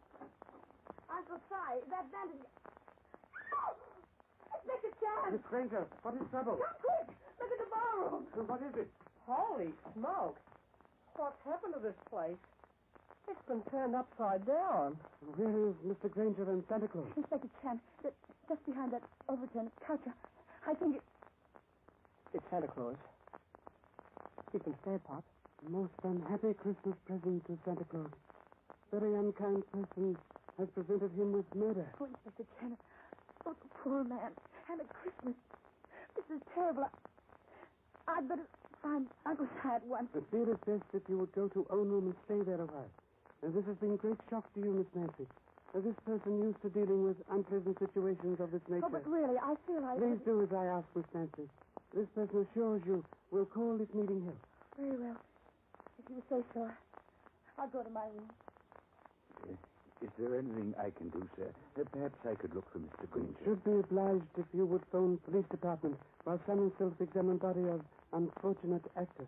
Very well, sir. I don't get this, Pop. Why was the room turned upside down? Pictures switched around, furniture turned over? How come we didn't hear it then? Noise of singing covered sounds. Well, where's Mr. Granger? You think he killed Santa Claus?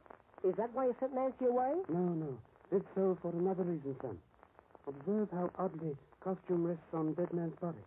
All gathered up at back as though he held in sitting position when costume put on. Now let us remove false beard and mustache. Pop, it's Mr. Granger.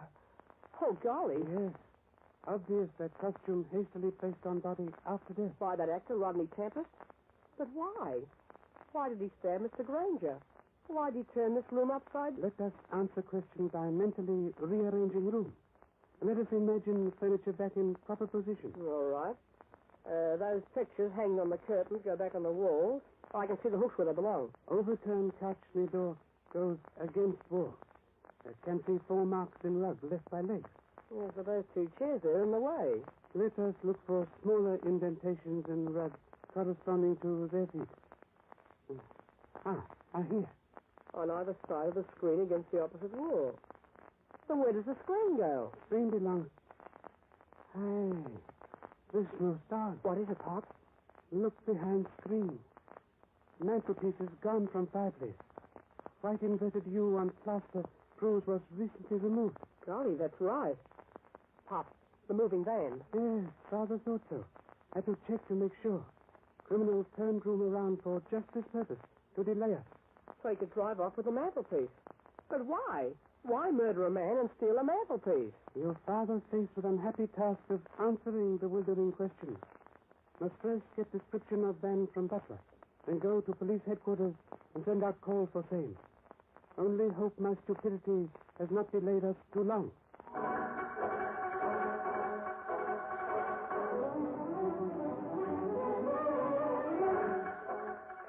Attention all patrols. Signal BX3 urgent. Be on lookout for heavy covered van painted either black or navy blue. Name Acme on side in white block letters. Commercial license 104/639 or 659. Repeat, license 104/639 or 659.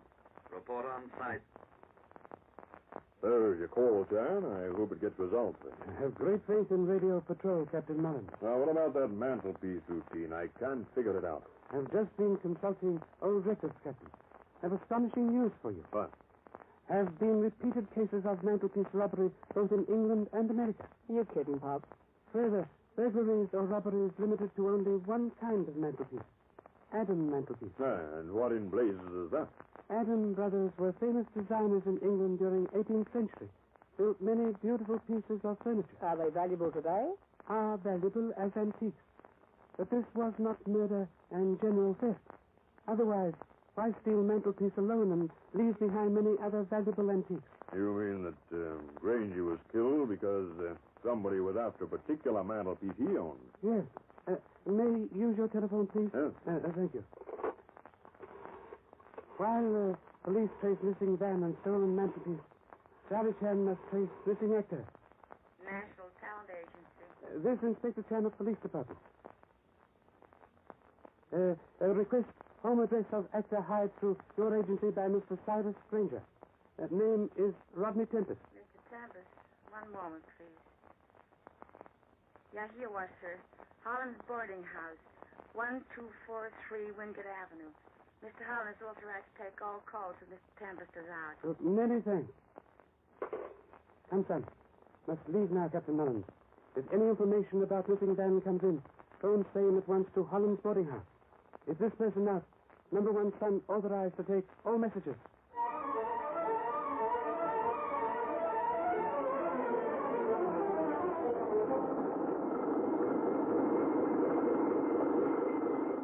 This is 1243, Pop. Yes, typical theatrical boarding house. Hey, I'll bet that old guy in the suit must be Holland. I only hope that Rodney Tempest left enough clues behind his room to make sense out of this case for us. Mr. Holland, please. Thanks. What? Speak up. Observe police shield, please. I'm Inspector Chan. What you shoving that badge at me for? I ain't done nothing. All my papers in order. Look here. Room in the house. License. Water tax receipt. Driving license. Got stuff? Looking for Mr. Rodney Tempest, please. Don't whisper, confound it. He's pretty deaf, Pop. Let me try.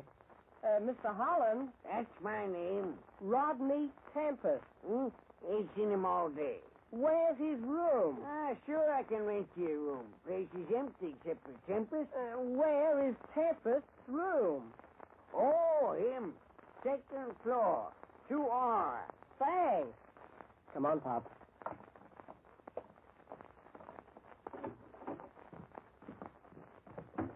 Number one son gave sterling performance. Proved wisdom of singing teacher who said, if you cannot be good, be loud. Golly, it's musty on these stairs. Say, Pop, what do you think we'll find in Tempest's room? Hope to find... Wait, listen. Sounds like a door buzzer upstairs. Pop, someone else must be trying to get into Tempest's room. Person is pressing button most persistently. Well, Pop, there's Tempest's door. No one's there. Oh, very odd. But how can the buzzer be sounding? Observe. Pin has been thrust into side of button holding frame down. But who? Why? What's it mean? May find answer inside room. Pop on the bed. There's a man. Come. Aye. Case has taken most unfortunate turn for worse. This man has been chloroformed to death.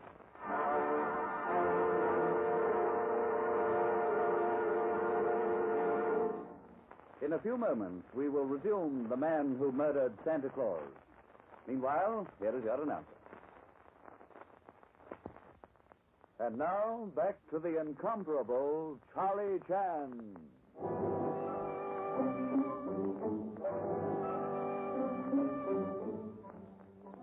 Investigation of the strange murder of Cyrus Granger, coupled with the theft of a mantelpiece from the dead man's home, brings Charlie Chan and his number one son to the room of Rodney Tempest in Holland's boarding house. There they find a man chloroformed to death. Who is he, Pop? Features of face correspond to many photographs in room. Dead man is Rodney Tempest. Rodney Tempest? But I thought he was the murderer. Evidently was not. How was he killed, Pop? Was struck unconscious. Can see bruise on head. Then laid on bed.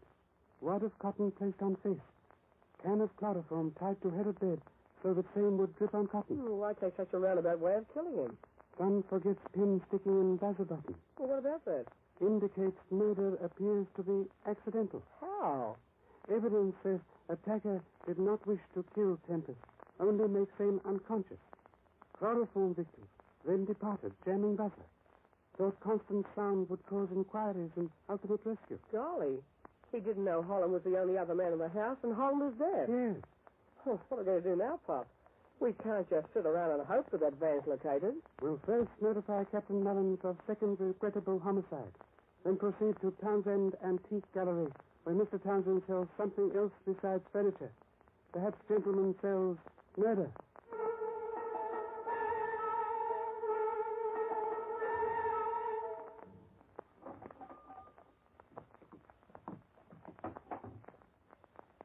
Sorry, gentlemen. Forgot to lock the outside door and close for the day. This person, Inspector Charlie Chan. Outside is number one son. Oh, well, come in. Why are you here? Wish to question you about mantelpiece you sold Mr. Granger. One in ballroom. Oh, yeah, that's the Adam. Pop, that a mantelpiece. That's the same kind that... son. What do you know about mantelpiece, Mr. Townsend? Well, it's an authentic Adam, of course. I've got a series of sale receipts dating right back to 1780. Most of the history on this particular mantelpiece can be found in a book I published just a few years ago. Oh, most interesting. It's funny you should ask about it, Inspector. Someone came in asking the same questions just a few weeks ago. Oh, yes? Who? An old actor. Called himself Richard Tempest or something. Why, Rodney Tempest was, can I tell them, Pop? Now, hold it a moment, please. Hello? Yeah, he's here. It's for you, Inspector. Thank you. Yes, please. This is Mullins. I got a report on that missing van. Oh, good. It was spotted about 2 hours ago by a patrolman up on the main intersection on Vineyard Terrace. Didn't know about the alarm until he reported back to the precinct. Main intersection on Vineyard Terrace. There's old dirt road up there, Chan, under repair. A heavy van couldn't go far. There ought to be somewhere around there now. What do you think? Miss Slowly Detective thinks very possible to find van on Vineyard Terrace. Only hope when we open same, do not find it contains murder.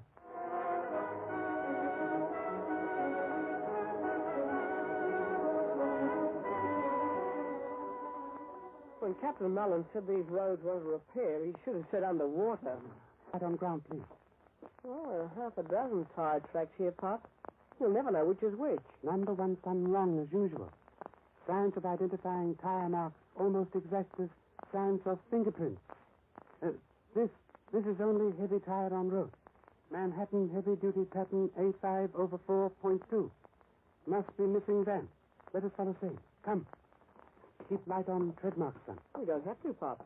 Look, they turn off the road and run up to that storage warehouse back there. Oh, yes. No doubt van hidden inside same. Quick now. But remember it is written. Always balance 1 portion of speed with 3 of caution. Should we go to the double doors where the van went in? No. Same heavily chained and padlocked. Try small side door. Believe your father has skeleton key which will open same. Wait.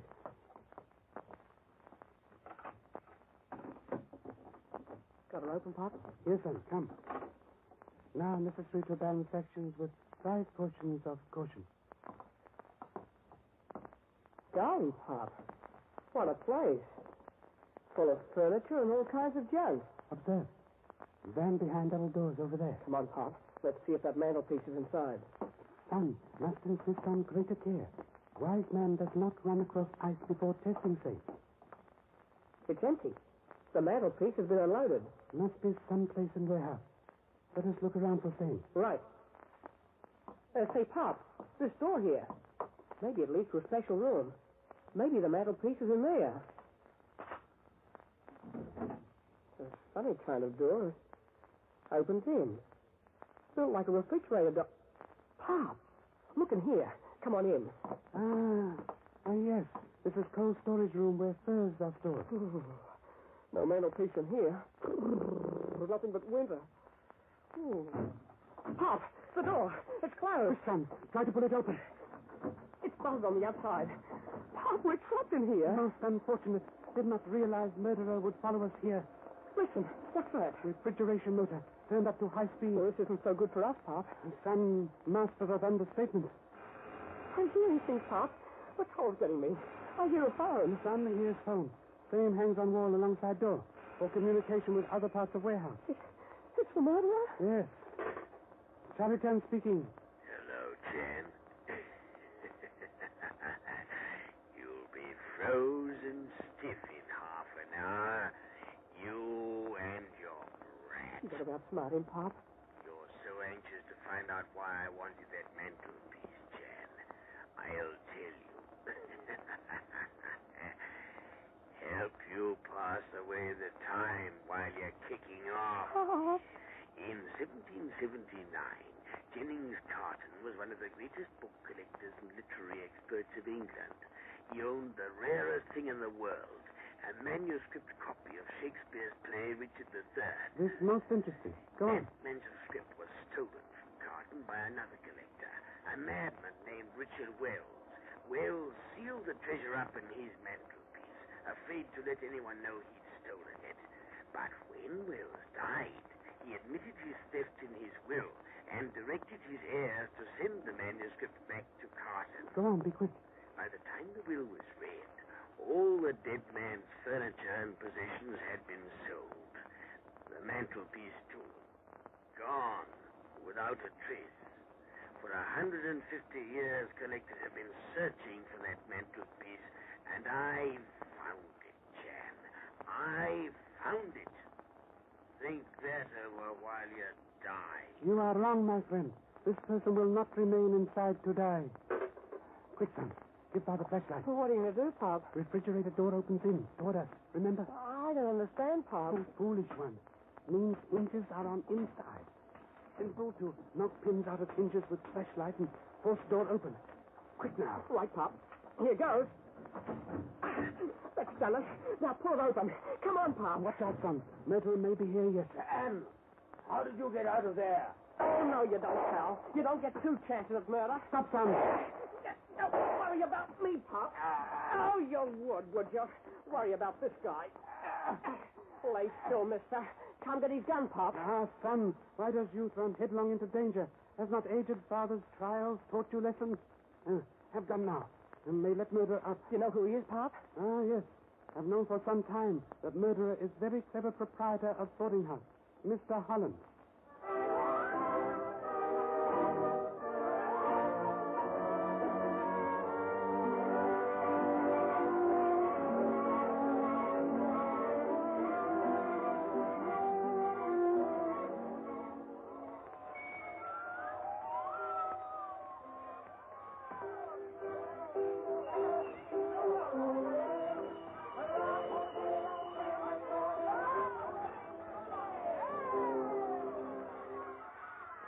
Was very generous of Miss Granger to give Christmas party, despite unfortunate death of Uncle. Eh, son? Yeah, Pop. Listen, come in the next room, will you, Pop? I want to see you. Now, come on, this way. Come on. Why has son abducted father? Well, you haven't explained the murder case to me yet. Thought number one son understood all facts. Holland was ex-actor, already acquainted with Shakespeare, studied facts about fame, and came across odd items about lost manuscripts. Yes, I understand that. He tried to frame Tempest for all that stuff. When Tempest got job with late Cyrus Granger, Holland thought this was golden opportunity to steal mantelpiece, which he believed contained missing manuscripts. Fame worth millions of dollars. Easily worth murder. So he killed Tempest and tried to divert attention from himself by planning that buzzer routine and playing dead. Yes. Then drove Van up to house and met Butler as driver.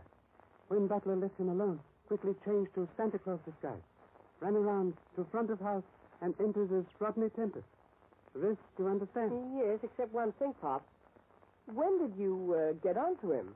Became suspicious because talent agency girls said Holland authorized to accept calls for Tempest. But how accept fame if he could not hear them? Suspicions confirmed when he displayed driver's license. In this state, this man cannot obtain driver's license. Golly, that's right. And what about the Shakespeare manuscript, Pop? Did the police find it in the mantelpiece? I am afraid not, son. I'm very much afraid thefts of mantelpieces will continue for another 150 years until manuscript is found or legend disproved.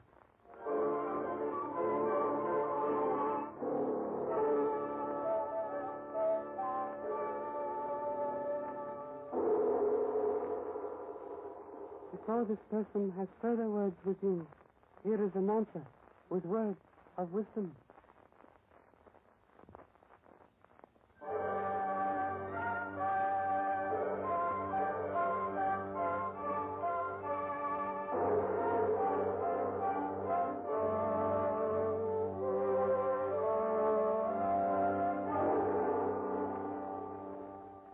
Before saying good night, Charlie Chan wishes to leave with you words of a great philosopher who said, Christmas is the time for giving, and the more we give to others, the more we are increased.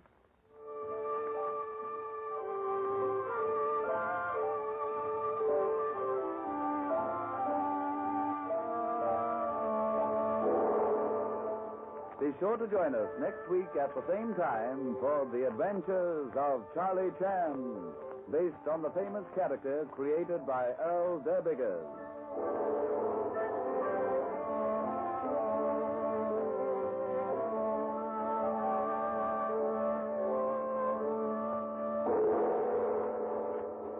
This is a Grace Gibson radio production directed by Lawrence H. Cecil.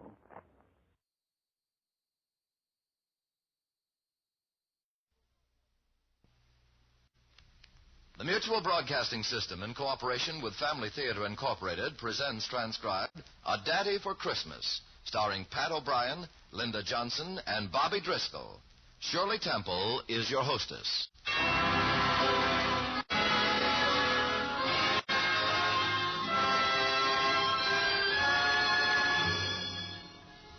More things are wrought by prayer than this world dreams of.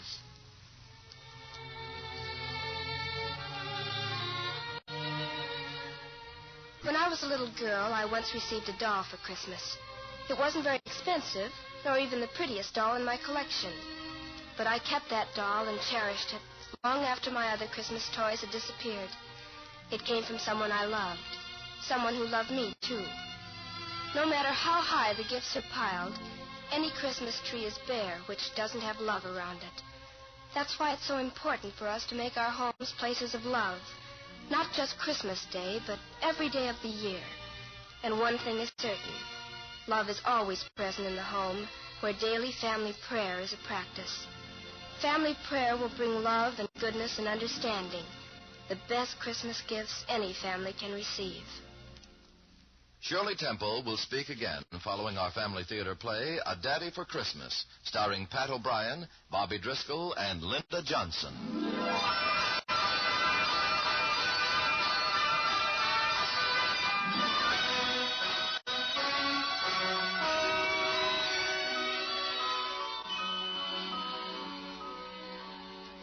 Most people look on Christmas as a special occasion. With me, well, I guess it's what my little Stevie would call extra special. As long as I live, Christmas will be extra special for me now. But in early December last year, when I took Stevie to the toy department of Weber's department store, I had no idea, to quote Stevie again, how extra, extra special that Christmas was going to be. Look, Mommy, look! That glass ball's got real snow in it. And look, there's a reindeer. And there's Santa Claus. Mommy, do you think Santa will talk to me? But you just talked to the Santa when he was across the street. I forgot to tell him something. I think you asked for everything in the store. But okay, this is your picnic. As soon as that little girl gets through. Now, Santa Claus? Well, what a nice little boy. Come here and tell Santa what you want for Christmas. You know. Huh? I'm Stephen Hunt. You know what I want. Santa, you took his list when you were across the street in Wilson's department store? Oh, yes, that's right. I remember you now. I was getting you all mixed up with another nice little boy I know. Mommy calls me a little scamp. Oh, but you're a nice little scamp. I'll tell you what, son. I left my notebook across the street. So, how about you giving me that list of all the things all over again? First, what's your address? Stephen Hunt, 2228 Elm Street. All right, Stephen. Now, what do you want for Christmas? Well, I want the sled. Mm-hmm. The bicycle. With 2 wheels? With 3 wheels. Oh, that's a tricycle. I don't want a tricycle. I want a bicycle. With 3 wheels? Uh-huh. 1 bicycle with 3 wheels. I got it. And I want a scooter, a pony, a wagon, and I want a daddy. A daddy? His daddy didn't come back from the war. I don't think Stevie remembers him, but... But all his friends have daddies. And I want a daddy, too. I'm afraid a daddy is a little out of Santa Claus's line, darling. Son, let's check that address again. Stephen Hunt, Stephen Hunt, 2228 Elm Street.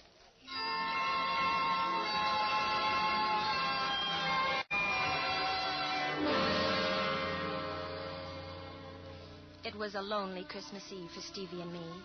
Christmas away from my folks and my late husband was just a bit hard to take. But my job as secretary in a lawyer's office didn't allow me time for a trip home. Stevie and I lived in a made-over 2-room apartment in one corner of a family dwelling with an entrance off the driveway.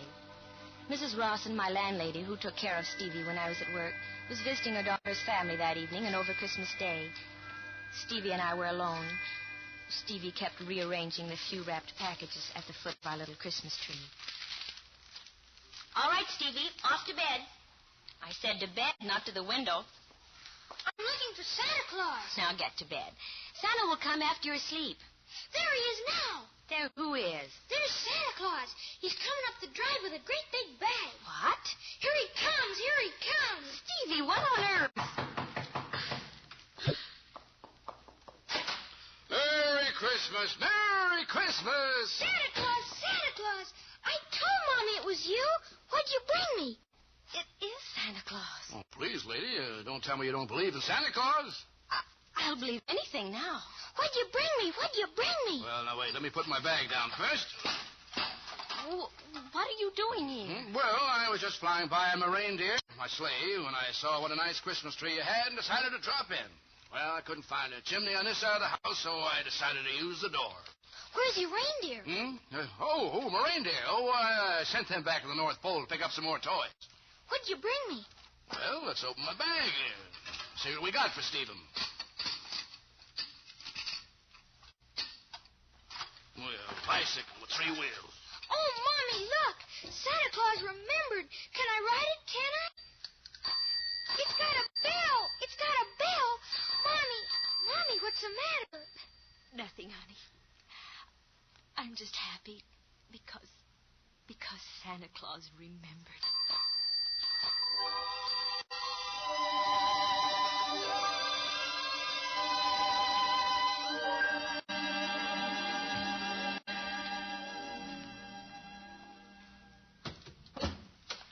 He's really asleep now. That Santa suit must be awfully hot. Would you like to take it off? I'll say. There. Now the beard. Oh, that feels better. Why, you... What's the matter? You're a young man. Is that bad? No, but I just thought Santa Claus was older. I mean... You mean you thought Santa Claus was older? Well, I hope you're not disappointed. My name's Joe Regan. Pleased to meet you, Mr. Regan. Won't you... Joe. Won't you please sit down? Ah, thanks. Now, tell me, why did you do this? Not that I don't appreciate it, but... I had to. After all, I'm Santa Claus. And a swell little kid with a pretty and nice-acting mother comes up to me and says, Santa, I want a bicycle with 3 wheels. What kind of a Santa Claus would I be if I didn't come through? But why Stevie? There must have been thousands of boys and girls who asked you for presents.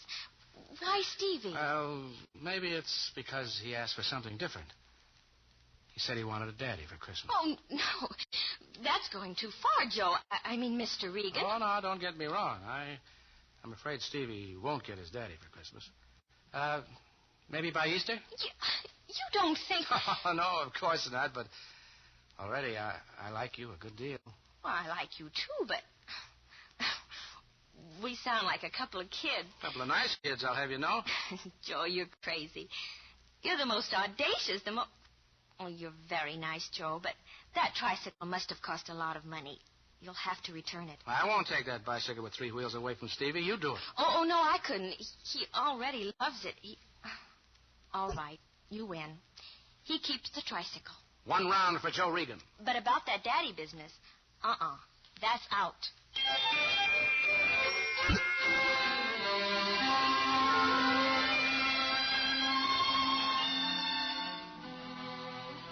But it wasn't out. Joe kept coming around, sometimes to see me and sometimes to take Stevie, who adored him, for an outing. We were married shortly before Easter, and we were lucky. We found a little furnished house in a nice section of the city, and I talked Joe into quitting the job he had in a furniture factory, where he did a lot of manual labor, into taking a sales position with the Jensen Hardware Company. Strangely, Joe balked at this and insisted he preferred working with his hands, but he finally gave in. After all, the new job held something of a future. The best part of it all was, for the first time in his war-born life, Stevie began to know what a home was.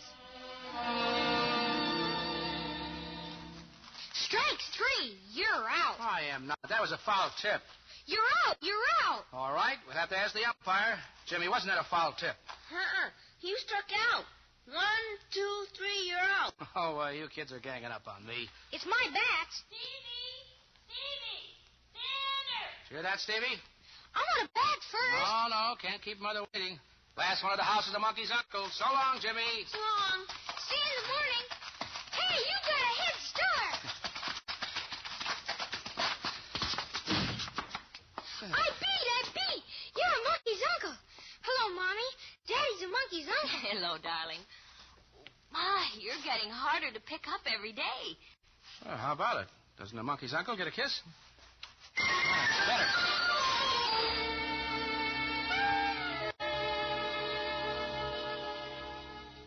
Sometimes it was like having 2 little boys around the house, but what mother objects to that? There were other times, however, when Joe was more than a little boy to me. Much more.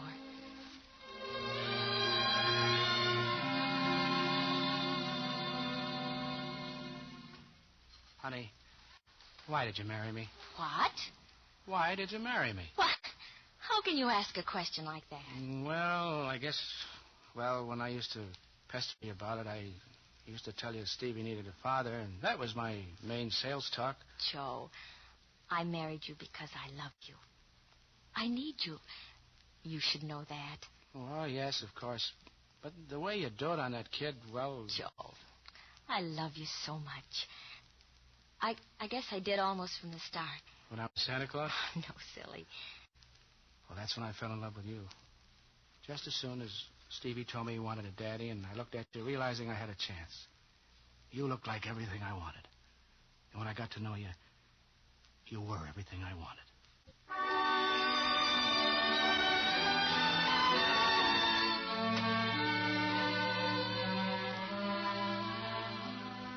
And Joe was everything I wanted. At least that's what I thought until late one afternoon in August.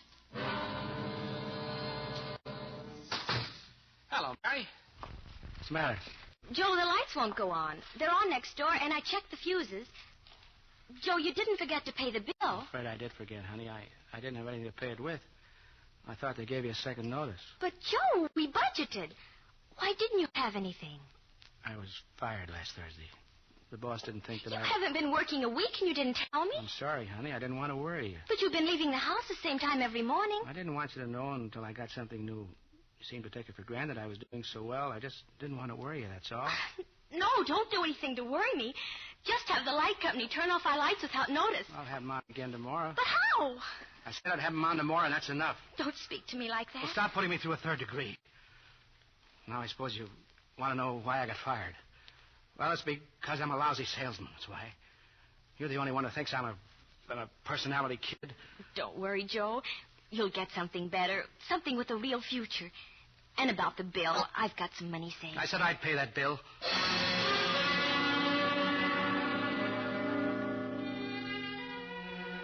He paid the bill all right by pawning 2 pieces of his very fine leather luggage.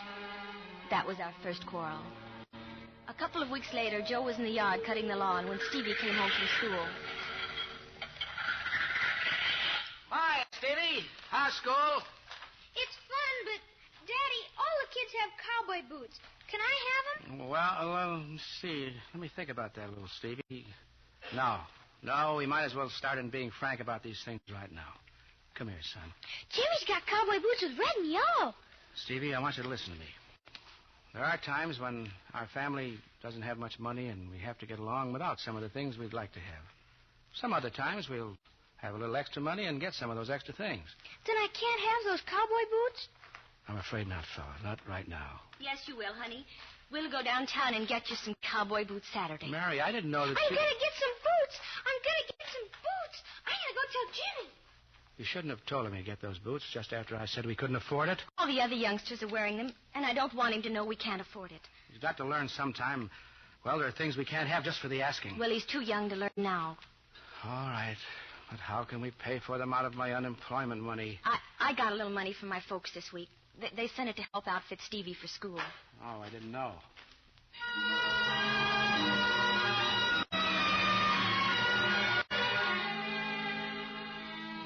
The way his shoulders drooped when he turned for me to walk into the house. I wanted to run after him and cradle his head in my arms like I do my other little boy when he's hurt. But I didn't. Weeks passed and Joe couldn't seem to find a job. At least not the kind I wanted him to have. But, Mary, every time I think I can get a job, you say it isn't suitable. What do you want to live like anyway? Joe, it's not me I'm thinking of. I just want to be sure Stevie gets all the things he needs. I see. I'll keep looking for the career job so Stevie can get all the things you think he needs.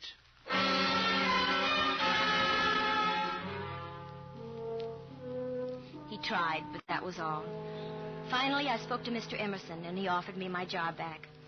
I thought Joe would raise the roof, but... So you're going back to work, huh? Just until you get something good again. Oh, I guess that's best.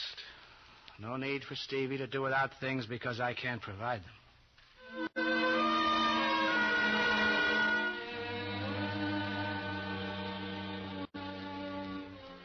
That's all he said. Somehow I'd have felt better if he'd objected, even insisted I didn't take the job. So I returned to work for the first time since we were married. The third evening after work when I came home, the house was strangely quiet. Joe! Joe! Stevie! Stevie, honey, what's the matter? Oh, Daddy. What about Daddy? He went away, took all his things. Oh, no. No, Stevie. Honey, did he leave anything? A letter from Mommy? Oh, here it is on the table. Dearest Mary. I know you'll think I'm a quitter and despise me for leaving this way, but it's going to be hard enough saying goodbye to Stevie. And I'm afraid you might change my mind, and we'd all be worse off. I can't stay. Can't, Mary, because I can't be the things you want your husband and Stevie's father to be. I'll never do big things. In fact, I don't especially want to. I don't want to be anything more than just an ordinary guy. Bus driver, mechanic, something like that. That's the whole story. Goodbye, and good luck. And if by some strange chance I do get ahead, I'll try to make up for this. I promise. I'll love you always. Joe.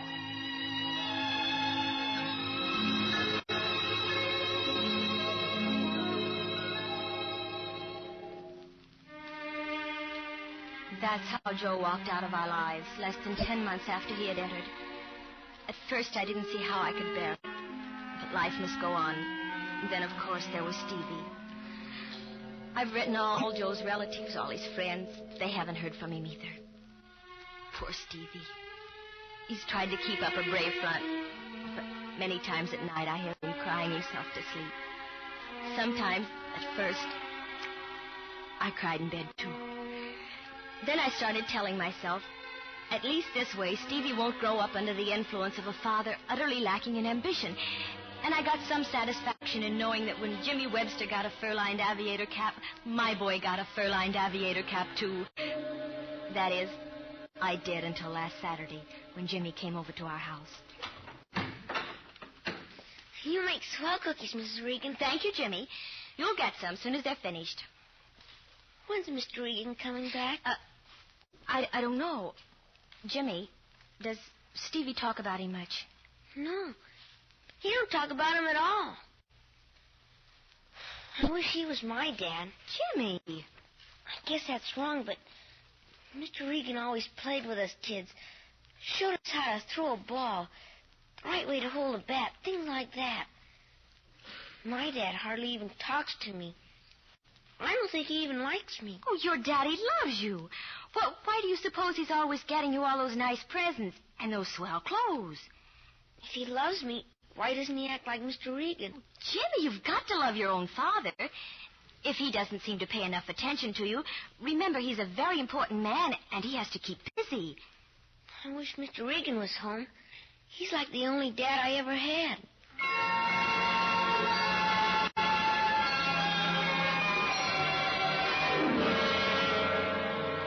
It was then I finally realized the terrible thing I had done to my Stevie and to Joe. And I'd had the nerve to nag him for not giving Stevie the things a father should. I'd even held up Jimmy's father as an example. Poor Joe. He must be feeling lonely, too. I suppose he was a department store Santa Claus again this year. Somewhere. Wonder what he's doing tonight. Christmas Eve. I could almost scream the way Stevie keeps looking out the window.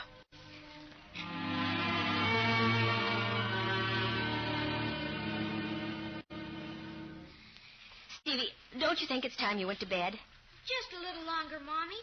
Maybe Santa Claus will still come. What can I say? Oh, Joe. Joe, if I could only reach you now to tell you I've learned my lesson. I don't care if we're ever rich, what kind of work you do. What counts is you're good for me and Stevie. What counts is you and Joe. Joe, it's Christmas. Do you think Santa will come, Mom? I hope so, Stevie. I hope so. But if he were going to, he'd be here by now. It would be like Joe to come back tonight for Stevie. Maybe if he comes back for Stevie, I can get him to stay for me. Oh, Joe.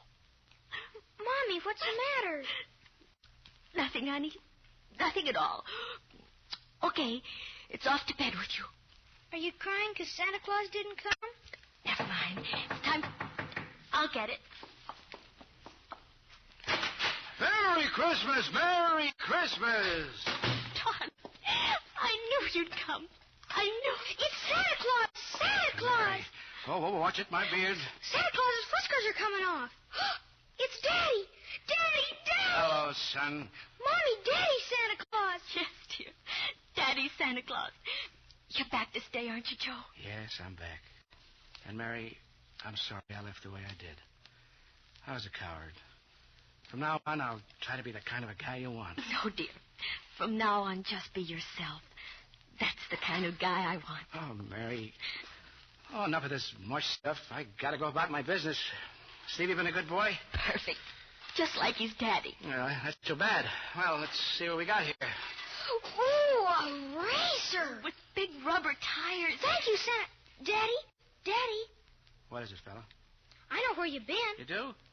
You've been up at the North Pole making toys. You know, I couldn't have thought of a better explanation. That's the only one I ever want to hear.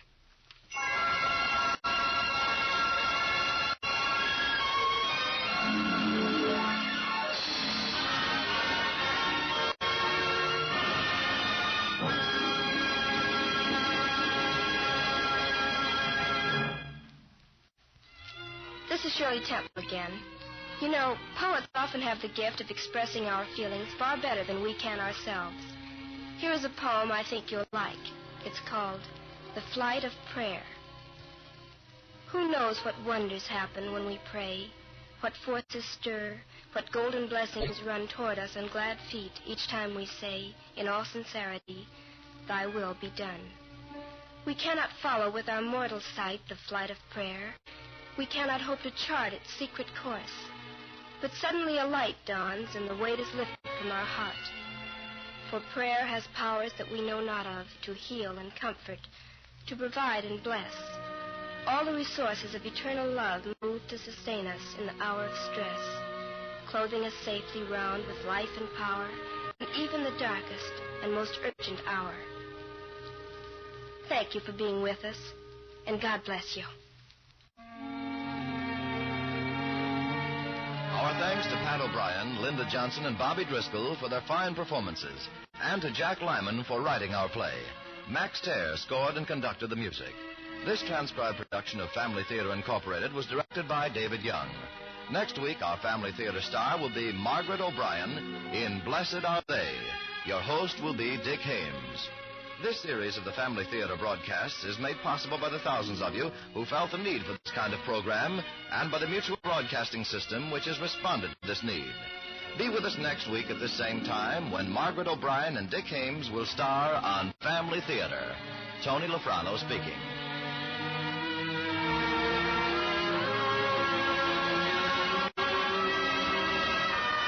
This is the Mutual Broadcasting System.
And that's how Yoshi saves Christmas.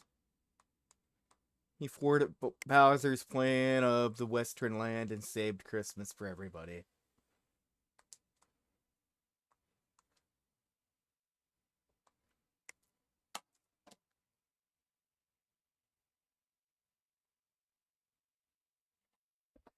You are the superstar! Woohoo!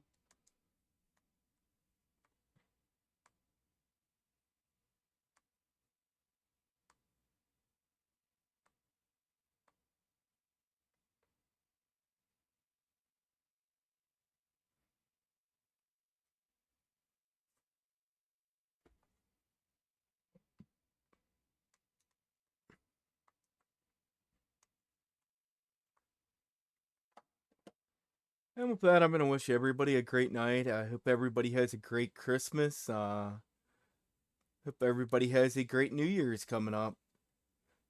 Well, with that, I'm going to call it a night. Again, I appreciate everyone coming on out and joining me for some Christmas cheer. So, see y'all here next time I stream. Thanks for coming on out and have a Merry Christmas. And to all, a good night.